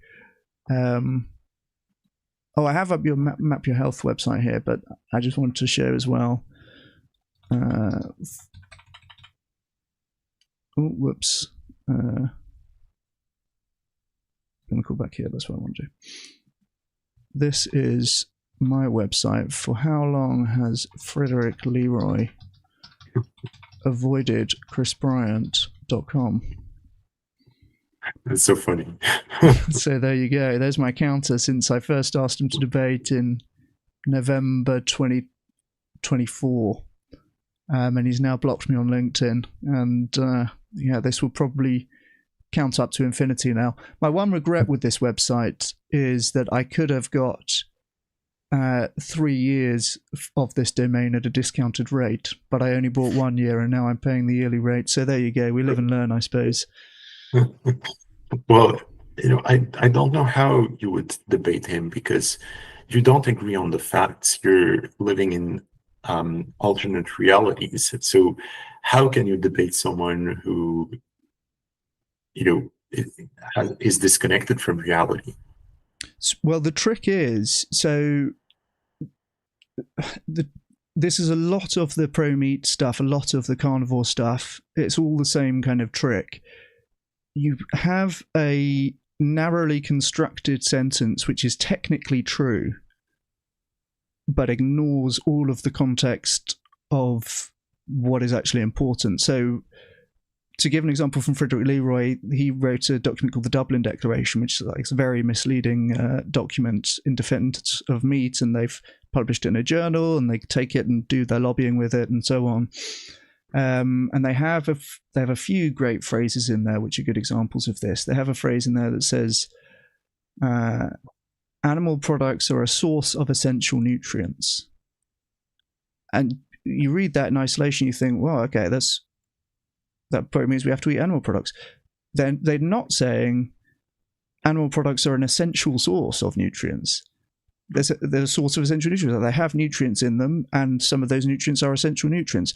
It's not. They're not actually saying you need to eat animal products to be healthy, but that's kind of what people are reading, right? And they know that. So animal products are a source of essential nutrients, and if you don't have anyone sitting opposite you to push back and say, well, yeah, that's true, but that's not really relevant. Like, you don't need animal products to get those nutrients. The gravel on my driveway is a source of essential nutrients because it's got iron and zinc in it, right? It's like, it's such a stupid thing to think of. Another one that I came across a bunch of these when I was researching for a carnivore debate that I did recently. One of their sort of narrow, we should come up with a phrase for this, like something that's narrowly true, but it implies something that is not true. Fiber is not an essential nutrient. Now, again, that's narrowly true in the food science definition of essential nutrient is something that we can't synthesize in our bodies, and there's a specific deficiency for not having enough of it. And fiber, there's not a specific deficiency disease for fiber deficiency. So fiber is not an essential nutrient.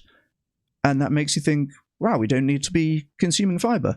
It's also true that not consuming enough fiber is going to massively increase your risk of getting cancer. So it's like true in isolation. And like plants contain toxins. This is another one that was big, like phrase that they like to say. They have these like bits of language on the hard drive, like just these very narrowly true sentences which don't mean what they think it means. Or in the case of for someone like Frederick Leroy, this is the difference between disinformation and misinformation, right? There's the disinformation, people like Frederick Leroy, he knows what he's doing. He knows he's being misleading when he writes that, and that's disinformation. He's created this meme now, which other people are going to believe and repeat uncritically, and then the misinformation is the people who are repeating it uncritically, and they don't really know. They don't really understand. Okay, fiber is not an essential nutrient, but that doesn't mean that it's not healthy to eat it, and it's going to increase your risk of a bunch of diseases if you don't have enough fiber. So yeah, there's these things which are like narrowly true, but it's so simple. It's just they're one question away from collapsing on it by just saying like, oh, okay, so does that mean that we need to eat animal products to be healthy? Well, no, actually, that doesn't mean that. That's not the case. Livestock systems can provide ecological services. That's another phrase that they have. Well, that makes you think, oh wow, it's really important to have livestock. There's this intuitive thing about like symbiotic relationship with the animals and the plants and stuff like that. Livestock can provide ecological services. Again, that's true in a narrow sense, but there are no livestock production systems which are like net carbon negative, for example. They're providing some narrow services, but they're providing much more harms over here.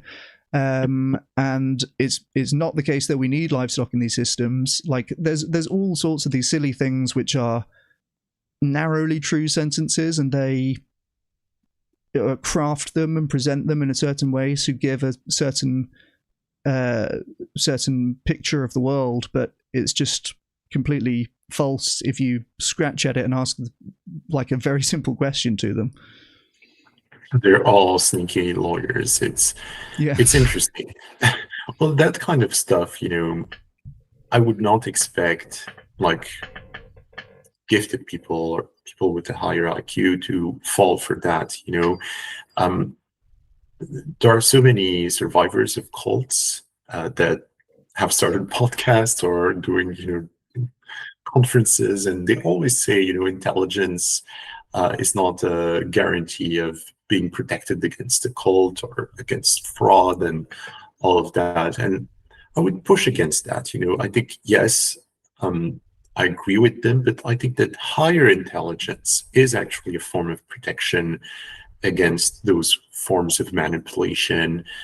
And one argument for that is, well, there are studies showing that people with a higher IQ tend to be less religious.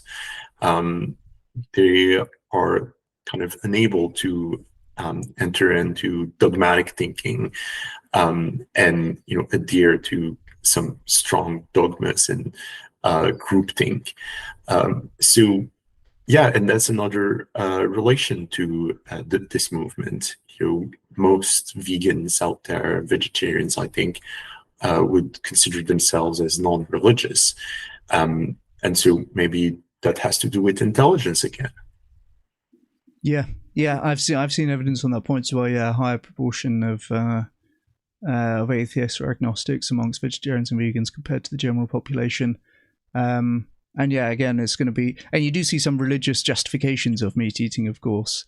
The guy I debated a couple of weeks ago we didn't get on to talking about this in the debate, but some of his views are around meat as a blessed food in the Bible and stuff like this, which honestly I don't really even know how to engage with that, because it would require a whole other conversation about religion. Like I'm not gonna persuade him out of being religious, presumably, but yeah, it's just one of the many things that is not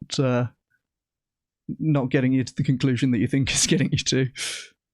Don't get me started on that, because that's what I'm doing right now. Faith-based activism, and I think that's a lane that's such an unexplored lane.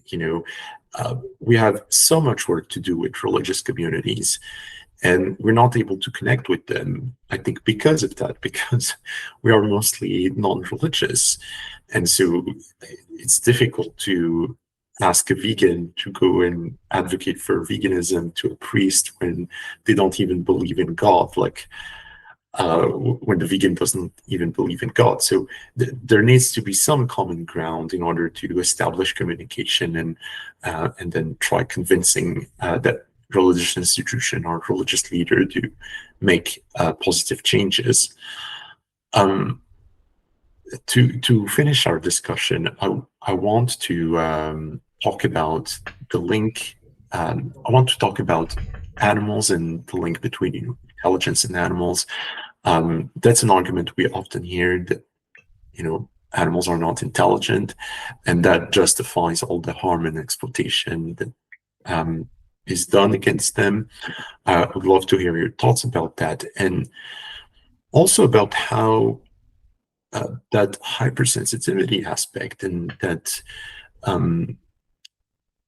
capability of adapting to different environments and people helps high IQ people, gifted people, to better connect with animals, to understand them better, to be able to establish a relationship, an actual relationship with animals, when other people will only see a toy, even if they have like an emotional connection with that toy. It's just a toy at the end, and are not able to perceive so much the personhood of that creature.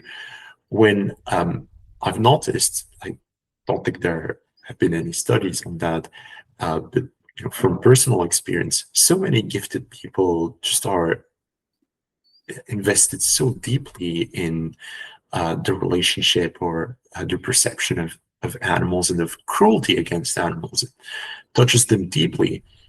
So yeah, would love to hear your thoughts about that. Yeah, there's really interesting couple of thoughts on that. I used to speak to this guy who goes by Ask Yourself on YouTube, and I don't know if you've come across this person. He has he's sort of YouTube famous for an argument that he calls Name the Trait, and the challenge to the meat eater is to name the trait that makes it acceptable to name the trait that is absent in animals, that if absent in humans would make it acceptable to kill humans for food, right? And I think intelligence is probably the most common answer that people first give to that. And then, of course, the reply, the entailment of that is like, if you have a human with the same level of intelligence as a cow, for example, and like there are intellectually disabled people to whom that might apply, do you find it acceptable to kill them for food? And of course, everyone says, well, no. And then, okay, well, it can't be that intelligence is the trait, right? And so, you go around again, and people come up with different things, and they say all sorts of things, ability to form civilizations and language and stuff like this. And you can say, okay, if you have a person who can't speak, right? Okay, no, it's not acceptable to kill them.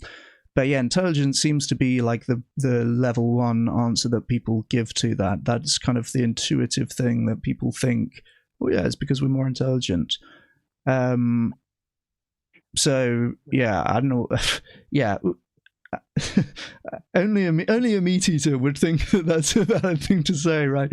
Well, we were cannibals a minute ago. In Right. human history, that was not like a shocking idea. Eating your neighbor, there were rituals around it. There was a whole community spirit built around eating your neighbor.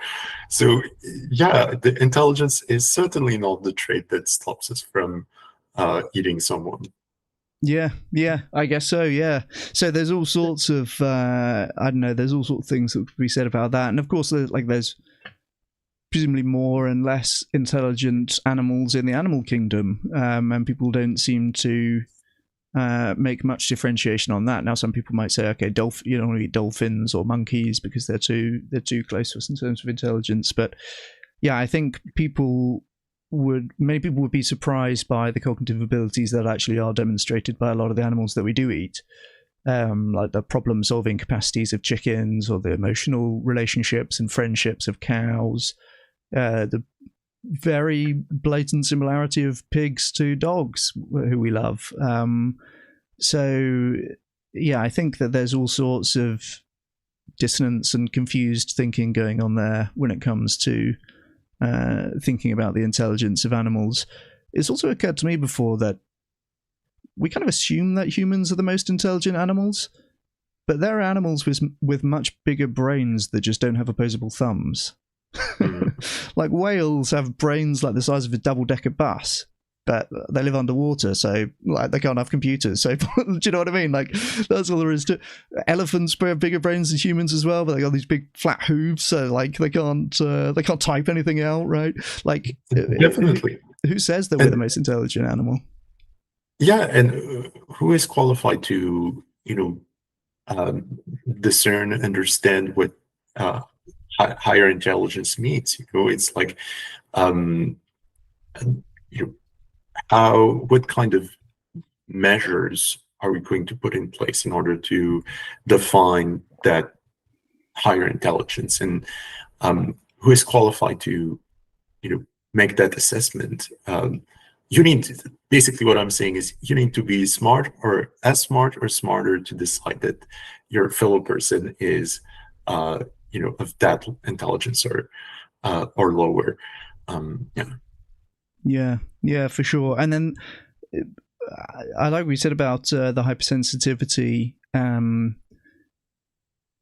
It almost feels like more imagination seems like too loose a word for it, but like you can simulate what it might be like to be in the consciousness of another type of animal. Like when I think a lot of people have this probably intuitively with their dog, right? Oh, he's hungry or he's bored or whatever, he's scared. So a lot of people have that on some basic level, but like to really spend a minute like inhabiting that and imagining it at length, and say, like, for example, a pig who is in a farrowing crate and can't turn around for weeks and weeks at a time. Like, what was I doing 8 weeks ago? I can't even remember. It's such a long time to be trapped in that situation, and it just goes on and on and on. Like I might stream for another hour now, then go have some food, and then blah, blah, blah. Like, there's so much that I'm going to do in the amount of time that this animal is just there in the cage, just trapped. It really, you need a bit of imagination or just willingness to stick with that thought, I guess, to properly simulate anything like what it might be like to be in that kind of situation. So yeah, I think I imagine that low intelligence is probably also correlated with selfishness, where it's just like, I've only really got the capacity to think about my needs, and I'm hungry right now, and I'm late for whatever, right? But like, yeah, thinking about the experience of others and what that must be like for them, let alone like thinking about how our actions impact on the abilities of others and stuff like this. A lot of this seems like quite basic, though you might tell your young child, but many adults don't seem to have ever had that lesson. Yeah, I agree. You need some cognitive power to be able to give life to that kind of scenario, to that kind of a story. And that's why another defining trait of higher intelligence is again creativity, innovation. Most innovation comes from that 2.5% at the top of the IQ curve. So yeah, it's a fascinating thing to consider. We depend so much on that crowd of people for humanity's progress. Yeah, it's stunning. Chris, I'll just I would love to talk about Map Your Health. Yes, we didn't get to Map Your Health and the Dharma stuff that you're doing as well. Yeah. I mean, of course. Do you want to start with Map Your Health? Yeah, let's do.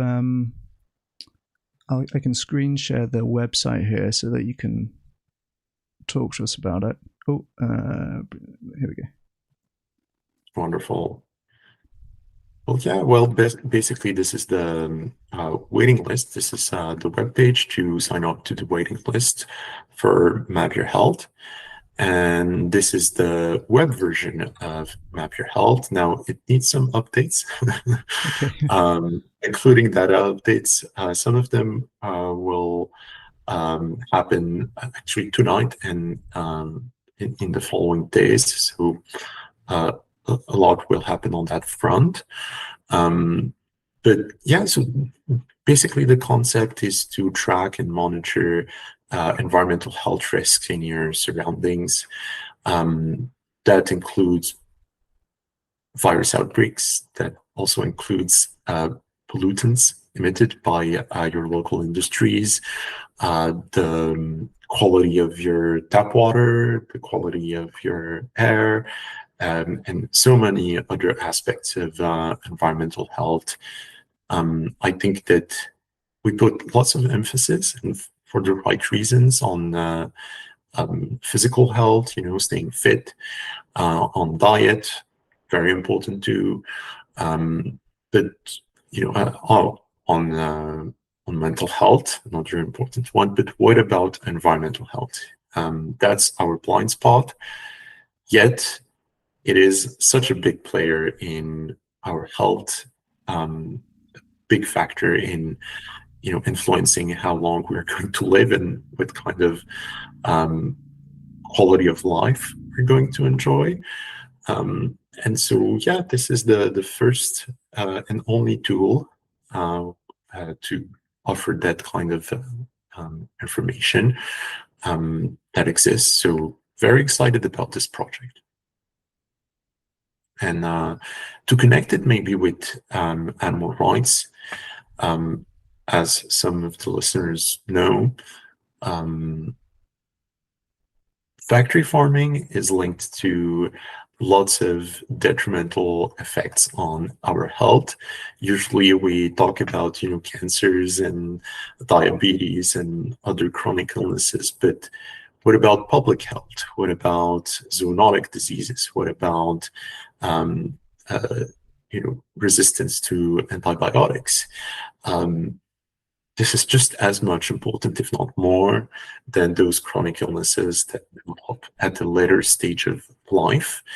And I think we need a tool to let people know that there are factory farms and slaughterhouses around them, and that those places are actively impacting their health and their quality of life. And so, yeah, that's basically the concept of Map Your Health. Nice, that's super useful. And yeah, we've done a project before where we've looked at evidence on negative health outcomes associated with living near to factory farms, essentially. A lot of it is ammonia pollution, right? And that has an effect on people with asthma and COPD, like a lot of respiratory conditions that can get a lot worse if you're living near to a factory farm with all of the air pollution coming from that.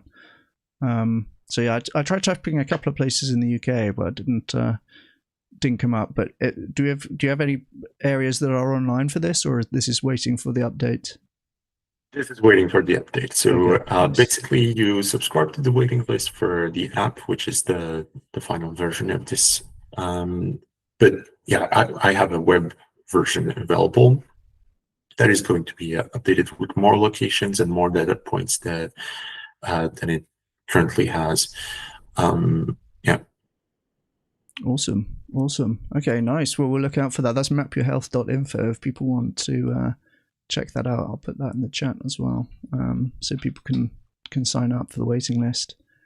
And yeah, hopefully this is going to be something that brings to light a lot of the negative health impacts of living close to factory farms, basically.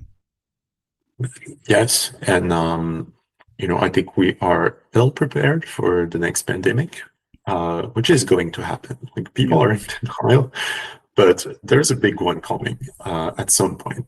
Could be 10 years, 20 years, hopefully 50, 100 years, but it's coming sooner than later, sadly. And we need to be prepared for that. And we're not ready. I think that COVID-19 was a disaster in terms of communication of risk communication from authorities, from media outlets. That was a complete circus, and we played a lot with people's lives because of political agendas and all sorts of private interests and so on. And yeah, I think we need a tool, an independent platform to communicate truthfully, rightfully, and in real time those kinds of environmental health risks. Yeah. Do you ever worry, like speaking about intelligence? Because I mean, it seems to be, if you look at social media, you would be forgiven for thinking that the vaccine was a disaster and that the vaccine didn't really work and it gave people health problems and all this kind of stuff. The COVID vaccine did work. It does work. Like it reduced rates of COVID transmission. It ultimately enabled many of our societies to open back up. Like, if you look on social media, you think that the opposite is the case. It's crazy. Do you ever worry? And now, I've just been reading in my, well, I suppose in my country, broadly in the UK, I was going to say my local area, like anti-vax is on the rise more, and people, like, there's a lot of kids in the schools getting measles now. Like, we've had a vaccine for this for ages. It's been near universal coverage, and now people are suspicious about vaccines again, and so vaccine coverage is going down, and now there's measles outbreaks in schools. It's like, do you ever worry that there are some things where we are kind of at the mercy of stupid people? Oh yes, all the time. I think one of my favorite critique of politics and society is the movie Idiocracy. Yes, yeah. It's so funny, but it's such a reflection of reality. And actually, worldwide, we have a lowering of average IQs across, the US, Canada, and so on. So people Really? are getting, yes, they are getting dumber. Oh no. That's not good news, is it? That's not good news. And it's worrying because if higher IQs are correlated or cause greater production of wealth and better living standards, then that means we're looking at such a bleak future ahead. I think it's not only about intelligence, it's about distrust of authorities. I think that people witnessed a lot of dumb things happening from authorities. Bad policies, bad communication around COVID-19, and that has caused a lot of distrust from the population.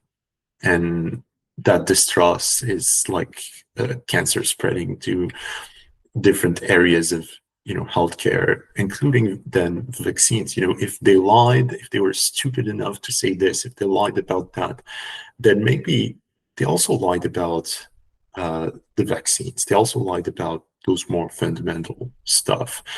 And so I think it's a natural instinct from people to become distrustful of authority. But yeah, I blame the politicians. I think our politicians are so stupid, truly are. That pandemic happened and they just were not thinking long term. They don't have they think about their career, they think about their next campaign, they think about outside perspective and how to have great positive public relations, but they don't think about civilization. They don't think about existential threats and how to go forward as a society in 10, 50, 100 years.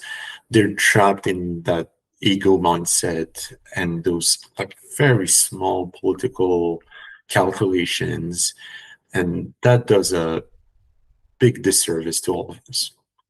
Yeah, Yeah, I agree. I mean, the pandemic is a great like case study for a lot of this stuff because there were so many things in there where you can see it's almost like short-term benefits of lying, basically. Like the masks was the big one, right? Where that it's Mm. obvious that you want health professionals to have enough access to medical masks, and that if everybody like rushes the market and buys up all the medical masks, it's not going to be a good thing for the healthcare system. And so early on, there was like the advice was don't wear masks, and masks are ineffective, and maybe they actually make it worse because then you're going to be touching your face more. It's like even at the time, I was like, that doesn't make sense. We're wearing masks. I'm going to do this, and but then that became so. Yeah, again, there were clear incentives why you would not want to have all of the public knowing the actual truth about that. But again, it's like if you think critically about it, you can think, okay, well, I can understand why they're saying that advice, but that if I'm interested in my own protection, I'm still going to wear a mask. Another thing was panic buying food, right? Of course, you want to tell the public, don't panic buy food. There's going to be enough food. Food supply is not going to be a problem, and so on. Of course, that's what you want to say to the public. And I was like, no, bollocks to that. We're getting tinned food. We're filling up the garage with tinned food. And of course, like a week later, well, all the supermarket shelves are empty now. Now, there's a little bit of chicken and egg there, right? Because, of course, people do panic buy, and that's what caused it to some extent. But yeah, there was a couple of instances where that trust was lost, where they almost need, like, I don't want to say that they needed to lie, but you could see their incentives for lying in that sense, but the long term cost was so much worse. I remember that. I remember the masks episode. It happened in Quebec, Canada, where I live. The government made it clear, like very clear, that masks were ineffective and don't go purchase masks. And then they did a 180 without any explanation and justification and started saying that masks were essential to protecting yourself. Like, how do you explain that? And I think the biggest um, sign of just stupid policies coming from the government was how they closed down all of the mom and pop shops around because of sanitary reasons to stop the spread of the virus. But then Costco was open. Right. Yeah. and and you had this huge crowd in Costco, like, and I, that was such a blatant like nonsense. Like, what are you doing? Like, this is like mad scientist stuff. Like, just putting out like the craziest policies. Restaurants, so many of them disappeared completely. Montreal used to be amazing. It's improving. It used to be amazing in terms of food, that was available. The restaurant quality was amazing. After COVID, it became, horrible. It became very boring. Now it's improving. But so many restaurant owners took their life because of financial despair. I mean, who was held accountable for that? Mm. No investigative like commission or something to examine what we've done in terms of policies and why did some people push certain agendas on us.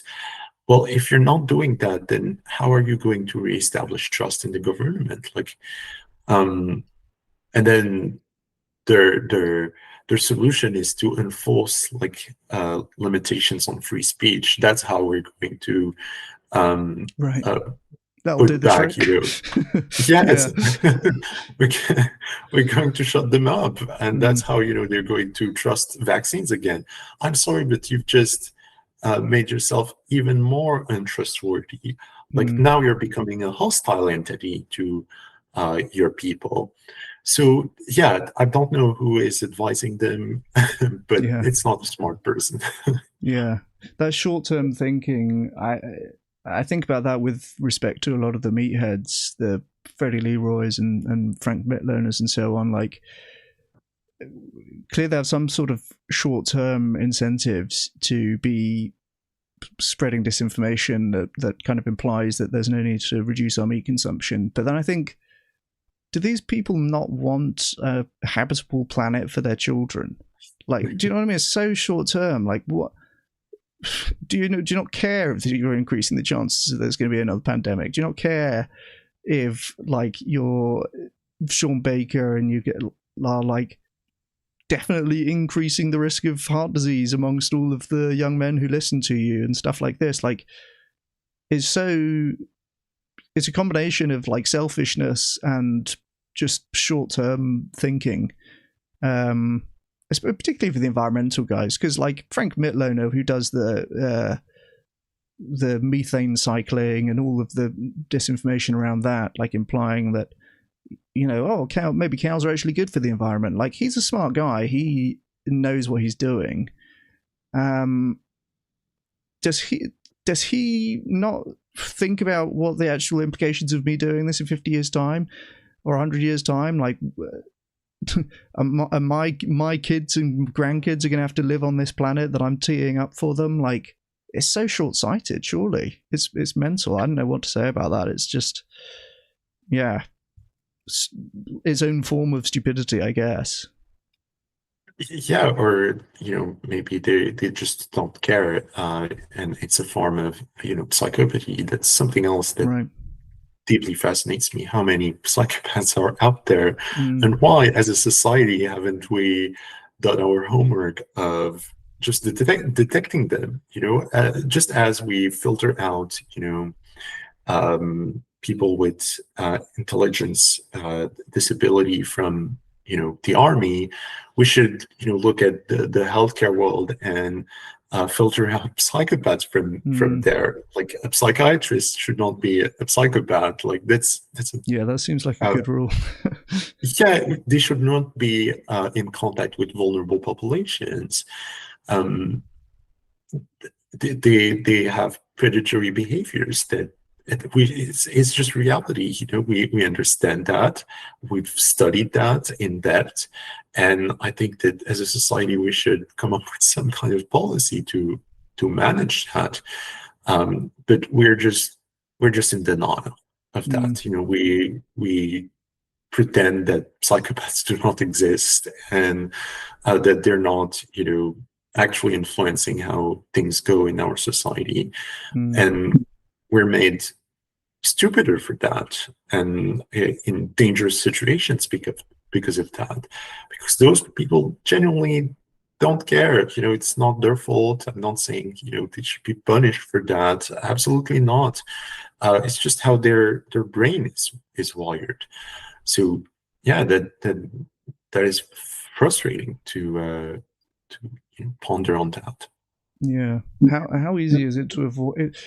If you're stupid, it's not that easy to avoid detection. If you open your mouth, you're pretty much going to reveal it, right? If you're a psychopath, is it easier to avoid? You can act like a non-psychopath, or no? I mean, they say you have met at least a few psychopaths in your life. Every one of us, and there are people, when I think about it, that I think we're pretty much psychopathic in their behaviors. So yeah, I guess that answers the question. They're really good at disguising themselves, um, really good at fitting in and manipulating us. And also, they're not, I think they're not wired for deep, committed relationships. I think that it's always short-term with them, romantic relationships, and also like friends, friendly relationships. And so you don't have much time to examine closely that person. It's always so short-term that they got what they wanted from you, and that's it. It's very transactional, and they're gone from your life after that, hopefully. Right. Yeah. I mean, how many slaughterhouse Tyson people executives are actually psychopaths? That's a question that is, I think, worth asking. I think there are activists out there who think we can gain them to our cause and think that those big industries are just looking for profit or something like that. Well, what if they enjoy inflicting pain and that much death? What if that brings them joy? I've heard one activist talk about how people who own humane operations, like little farms where they raise a few animals and they slaughter them themselves, that some of them are actually very sadistic about this and enjoy the experience of owning that animal and slaughtering it, while presenting themselves as humane. Now, is it too far-fetched to suggest that some of the big executives that in big ag world get some enjoyment from inflicting that much pain and destruction? Maybe not. That's another question worth asking. Yeah, no, I can well imagine it. Yeah, that's very troubling to think about, but yeah, I think that's totally true. I think isn't there? I vaguely have it in my mind that a lot of CEOs and stuff are psychopaths, right? I think that there's some sort of correlation there. They say that, yes. Yeah. Actually, I work in the nonprofit world, and I was expecting to work with angels. I was expecting that everyone would be this, wholesome and dedicating their lives to advancing goodness in society and making this world a better place. I know how cheesy that sounds. But then I met so many people in positions of leadership in the nonprofit world that are very predatory, like extremely so. And I realized that they are attracted to the nonprofit world because they want to be close to vulnerable populations. It's like pedophiles looking for jobs at the school, or wanting to become a scout monitor or something. Right. Same thing. So yeah, it is worrying that there's no tracking system, monitoring system, public health policy to track those personality types in our society. Yeah. Damn. Well, that seems like a problem too large for us to solve now. Do you want to talk a bit about the Dharma stuff?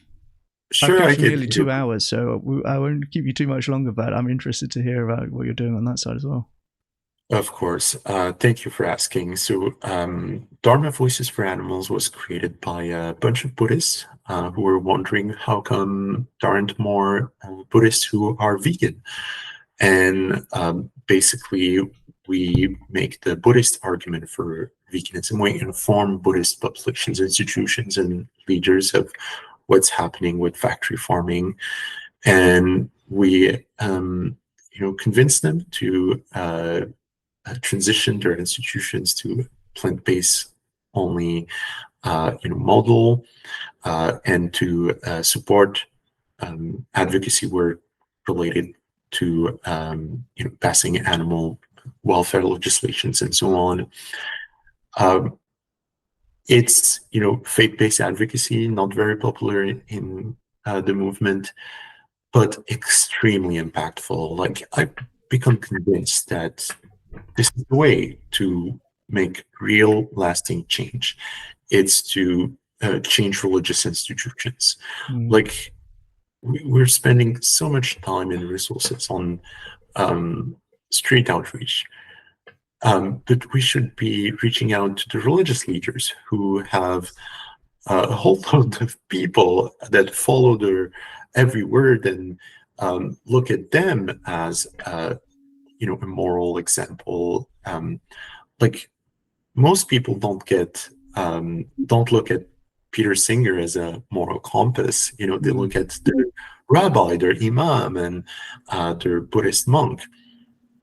And so, that's, I think, the most impactful way um, uh, we can make a difference. I truly believe that. So if we gain religious leaders to our cause, it's a permanent thing. It's not like, political advocacy.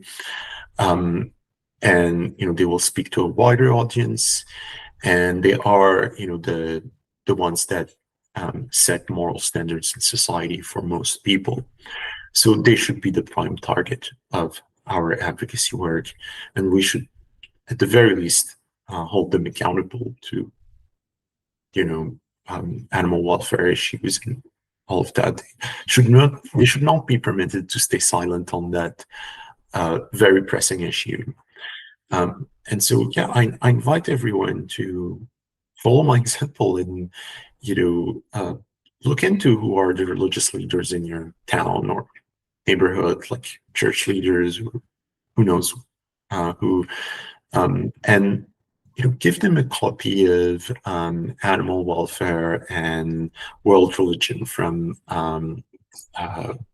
what's her name, Joyce De Silva, or start a conversation, about factory farming, and try to convince them to maybe do a screening of Dominion in one of their church gathering community event. Yeah, I think that would make an enormous impact. And yeah, that's what I'm doing. I'm doing what I'm preaching, and reaching out to Buddhist leaders and advancing animal welfare through that. Yeah, that makes so much sense, and I agree with you. It's a really underrated, like, leverage point or bottleneck you could think of, because I feel like there's a decent amount of now, let's have doctors talking about the health stuff. People trust doctors to be authorities on what is going to be healthy for you. And we do actually have figures who people trust to be an authority on what's going to be the right or moral or ethical thing to do as well. But it's not really something that we've done too much advocacy on, it seems. Buddhism seems like a good fit for it. But a lot of Buddhists are vegetarian, at least already, I guess, and Hinduism as well, right? There's like a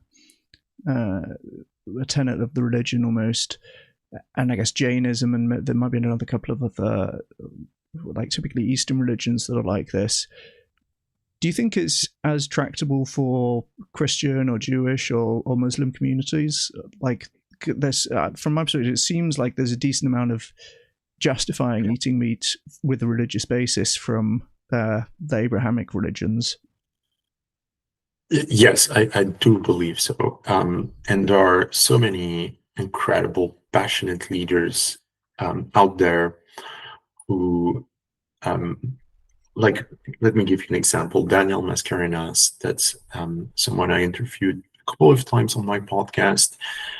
He's a Jesuit priest in training, based in Boston, and a passionate vegan. And he actually created a website called the vegancatholic.org, where he presents, the Catholic argument for veganism. Now, he's really passionate about this. He has done his homeworks. Like, he knows all about why Christianity goes hand in hand with veganism and not exploiting animals. But, who is talking to him? What organization is featuring him? Who is giving him funding? And the answer is no one. Like that movie, Conspiracy, that I won't call it a documentary. It's a docufiction. I think the technical term is for that kind of media stuff. Never reached out to Daniel, to talk about the what would be appealing for Catholics to hear about veganism. They just went on and presented some very unattractive arguments for Christians to go vegan, and truly that documentary is a huge indicator of where we are as a movement, because it was celebrated by everyone, yet it missed the point. It should have been made to appeal to like the Christian population, but it's not appealing to the Christian population. Um, and people like Daniel could have been perfect to give their insight into how to best convince Christians to consider veganism. Um, there are 100 more people like Daniel out there in Judaism with the Unitarian Church. Um, I don't know about the Catholic Church.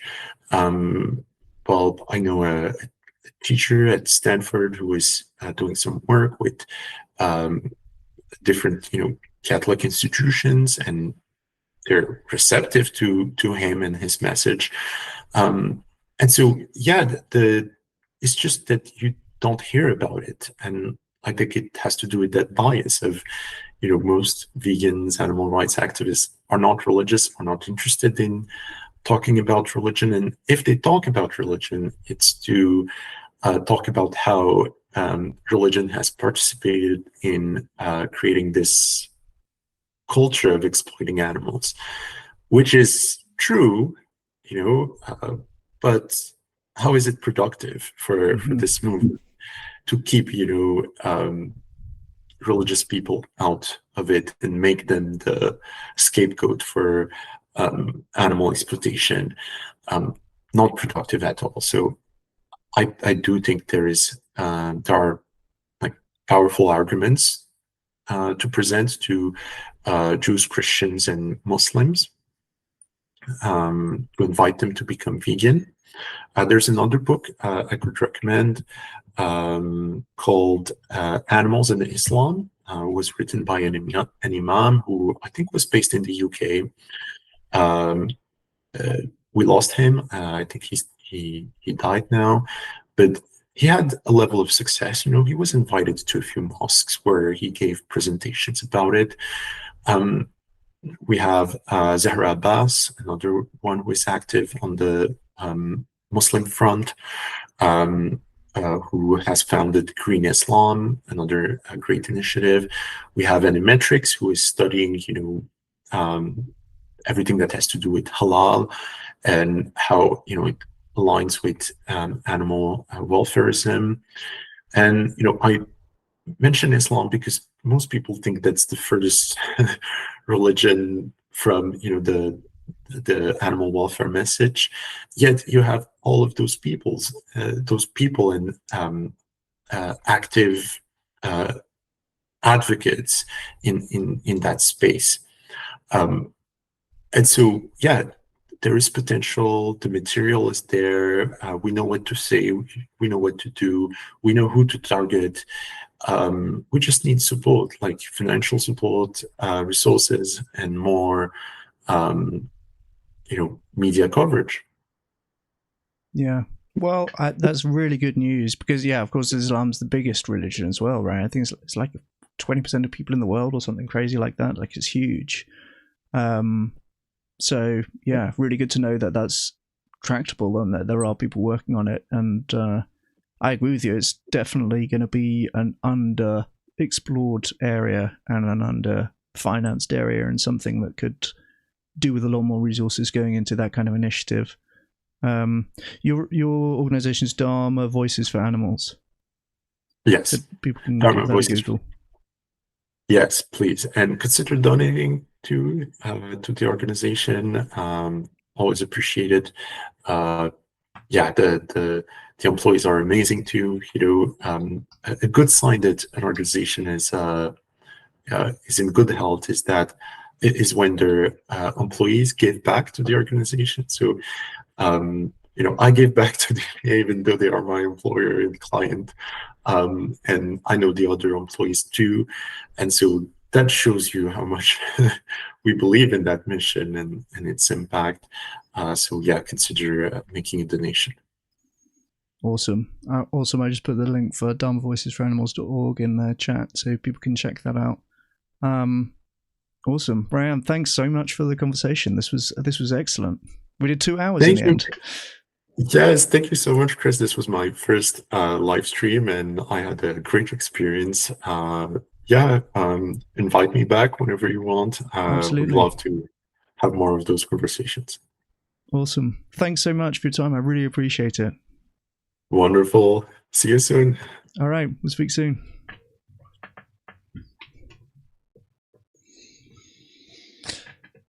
Wow, that was a great conversation. I enjoyed that a lot. I didn't expect to go that long. I'd sent him a calendar invite for an hour. We ended up doing over 2 hours. So there was a lot there. I really enjoyed that. How are we doing in chat, guys? What's up, Soy Daddy? What's up, Little Sunshine? Nice to see you. Hey, boss man. Hey, Oppenheimer. Good to see you.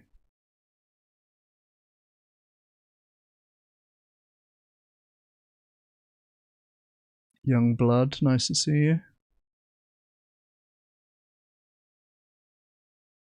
Deepity, a statement that sounds profound, but it's actually trivial. Nice. I haven't heard that one before, Stiska.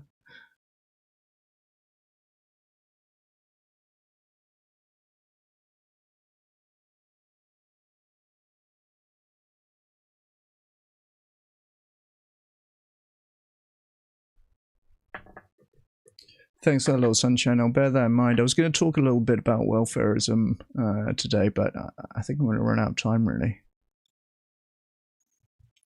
Well, you got to hear some of my thoughts on it there. Yeah, that's what I said, Oppenheimer. Disproportionate amount of CEOs, psychopaths. Society's controlled by the worst people. Yeah, literally. Annoyingly as well, it seems to be like a selection effect. Like you've got more time to run the world if you don't care about having a loving family and stuff like that, I guess.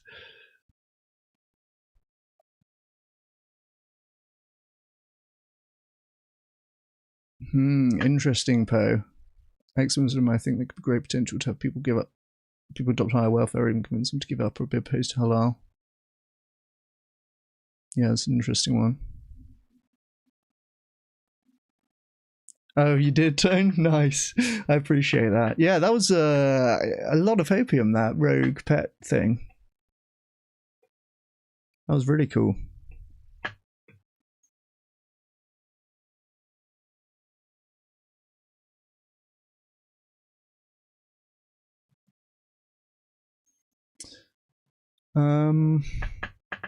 Let's see.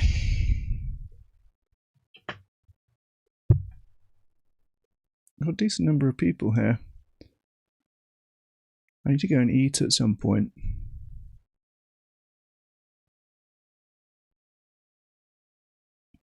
Well, I'll tell you what, let's do the... we've got a good bit of opium. How do I do this? I need to close this. And then we're going to read this.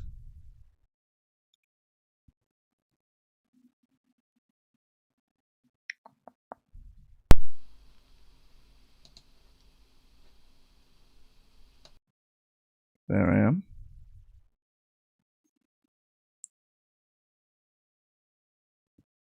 So I'll do a last thing here, which is the other thing in the title about the massive increase in funding that we've seen in the animal movement, which is big opium.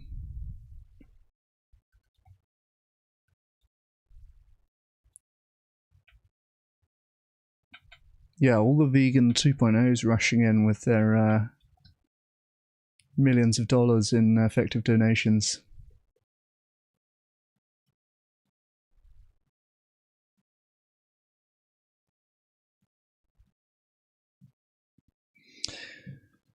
It's a post on LinkedIn from the Centre for Effective Altruism. We're hiring grant makers for EA Fund's Animal Welfare Fund. The Animal Welfare Fund has experienced rapid growth. In 2025, the fund raised $10 million, more than the previous 2 years combined. And in 2026, plans to re-grant at least $20 million, potentially scaling to $50 million plus. This is immensely good news, guys. Remember, we've seen a graph showing that actually the majority of funding in the animal space is effective altruism funding. And last year, the EA Animal Welfare Fund had more than the previous 2 years combined. So this is exponential growth in the amount of resources in our movement. Talks about the different jobs. I'm not that interested in that part of this. Recent Animal Welfare Fund grantees have banned caged hen production in a European country, secured welfare commitments affecting billions of shrimp, and seeded pioneering organisations working on invertebrate welfare. Your decisions will help determine which innovative projects get funded and which proven interventions scale up. So I'm not that interested in the rest of this part of the post, but this part here is just incredible. They raised $10 million, more than the previous 2 years combined. I had a little look for further information on this.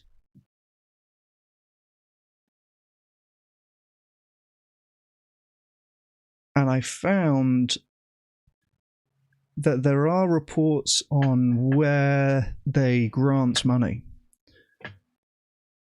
So I guess they don't detail how much funding they've had necessarily. Oh, that's the page I'm on currently. So I don't see anywhere which is giving actually the breakdown of the donations that they've had, but they give this breakdown of the grants that they've made. So this is grants from the Effective Altruism Animal Welfare Fund to grantees back to 2017. And we can see these amounts creeping up. So it's quarterly. There are some quarters missed out here. I guess they used to do, I think, I'm not sure exactly the details, but basically there are some periods where they weren't granting and some where they were granting lots. And you can see the amounts creeping up here, right? Into 2021, we start to get a lot of 7-figure total granted, up to 7 million in Q2 of 2024. Again, that was after a little period of not having granted anything, so I guess it's backed up. Payouts chart is temporarily unavailable due to site maintenance. So I guess they do have a chart of this. But earlier on, I actually took the liberty of taking the data from there and graphing it myself. So this is what it looks like. Again, this is grants made from the EA Animal Welfare Funds. But it's going to correlate, or it's going to be a lagging indicator, I guess, of the amount of money given to the Animal Welfare Fund. And yeah, check it out. This is what big growth looks like. I want to say exponential growth is a little bit difficult to say because you have a period here where they didn't record any grants. But certainly this is going up and up and up steadily. Now, don't forget that the animal welfare funding in total, or EA funding in total, is the majority of the animal movements funding. That's not all coming through EA Animal Welfare Funds, the organisation. But this is the growth in grants since this organisation started less than 10 years ago. And in the early days, the biggest quarter at Q3 of 2018 was 1.2 million granted. And now they pretty much don't go smaller than that. So this is Q1 2026. Of course, this is not finished yet. They're up to 2.5 million. They have this big 7 million spike, but that's kind of, right, it's accounting for a few quarters missed out there. But this is pretty steady growth in the amount granted from the EA Animal Welfare Funds. And although we don't have more details on this, which is what I'm really interested in 2025, the fund raised more than the previous 2 years combined. So this is pointing to a very significant growth in resources coming into the animal movement. And that is going to translate into all sorts of good things for animals going forward. This is a huge, huge leading indicator of effective activism that's coming down the line. 2026 plans to regrant at least $20 million, potentially getting to $50 million plus. So we can have a look at the totals for previous years. This is 9.5 million, so this is just about touching 10 million. And they plan to regrant 20 million this year. Last year was 3.5 million. So yeah, it's more than the previous 2 years combined that they're going to be granting. And this very large, very recent growth in donations to effective animal advocacy is going to translate into all sorts of good things for animals. This takes a little while to manifest because there's processes, right? This money will be granted to organizations who have to apply for the grants. There's a whole process there, and then it will be spent. And then from that spending, it's going to translate into better outcomes for animals, more welfare commitments, more dietary change campaigns at an institutional level, more movement building resources. But there's been an exponential growth in the amount of resources coming into the animal movement. So it might take you a couple of years to see the effects of this, but good things are coming. Good things are coming down the pipeline for animals. It's a reason for great optimism if you're an animal lover, an animal welfare supporter, an animal rights supporter. And it's a reason to be worried if you're in the animal industries. If you have investments, or if you work, or if you're high up in animal organizations, by which I mean animal farming organizations, this is very bad news for you. You should think about getting rid of those investments in animal farming operations, making alternative career plans. There's been an exponential growth in the funding of the movement whose sole purpose is to take you down. That's not a good thing if you're a factory farmer. So this is going to take probably at least a year or two to manifest. But we're going to see a massive rise in effective animal advocacy initiatives resulting from this massive rise in funding. And that is a reason to be cheerful and a reason to be optimistic about the future of animal advocacy. So let's keep it going.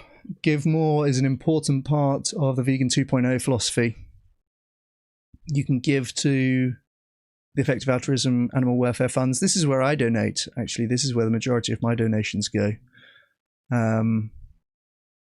So you can give here to... Oh, look, I'm logged in already. Let's not dox my let's not dox my card details. But here is the website for that. This is where I choose to give, and this is one of the most impactful places that you can give to animal initiatives. And of course, we talk a lot about animal charity evaluators, where I recommend giving to animal charity evaluators directly, and then they redistribute to their recommended charities. There are really big things coming for animals, and your chance to be a moral pioneer on this is expiring soon, because we have a bunch more funding coming into the movement, and you can be a part of that wave by signing up to give money to the Effective Altruism Animal Welfare Funds and or to animal charity evaluators. Good things coming for animals, guys. We got to keep it going. We got to keep pushing. We do not get complacent when we see this kind of news. This is a reason to double down, to give more, to share more, and to do more. Good things are coming. Good things are coming. Right, I'm going to leave it there, guys. We did nearly 3 hours. We did about 2 hours talking to Rayanne. I really enjoyed that conversation. I'll definitely upload that. And we heard about the cultivated meat for pet food in Australia before that, and a nice bit of opium for the EA Animal Welfare Funds, reporting a massive increase in funding. Good things are coming for animals, you guys. Make sure to drop a like on the stream, subscribe, all that good stuff if you haven't done it already. And I will catch you guys next stream. Thank you so much for watching. Cheers.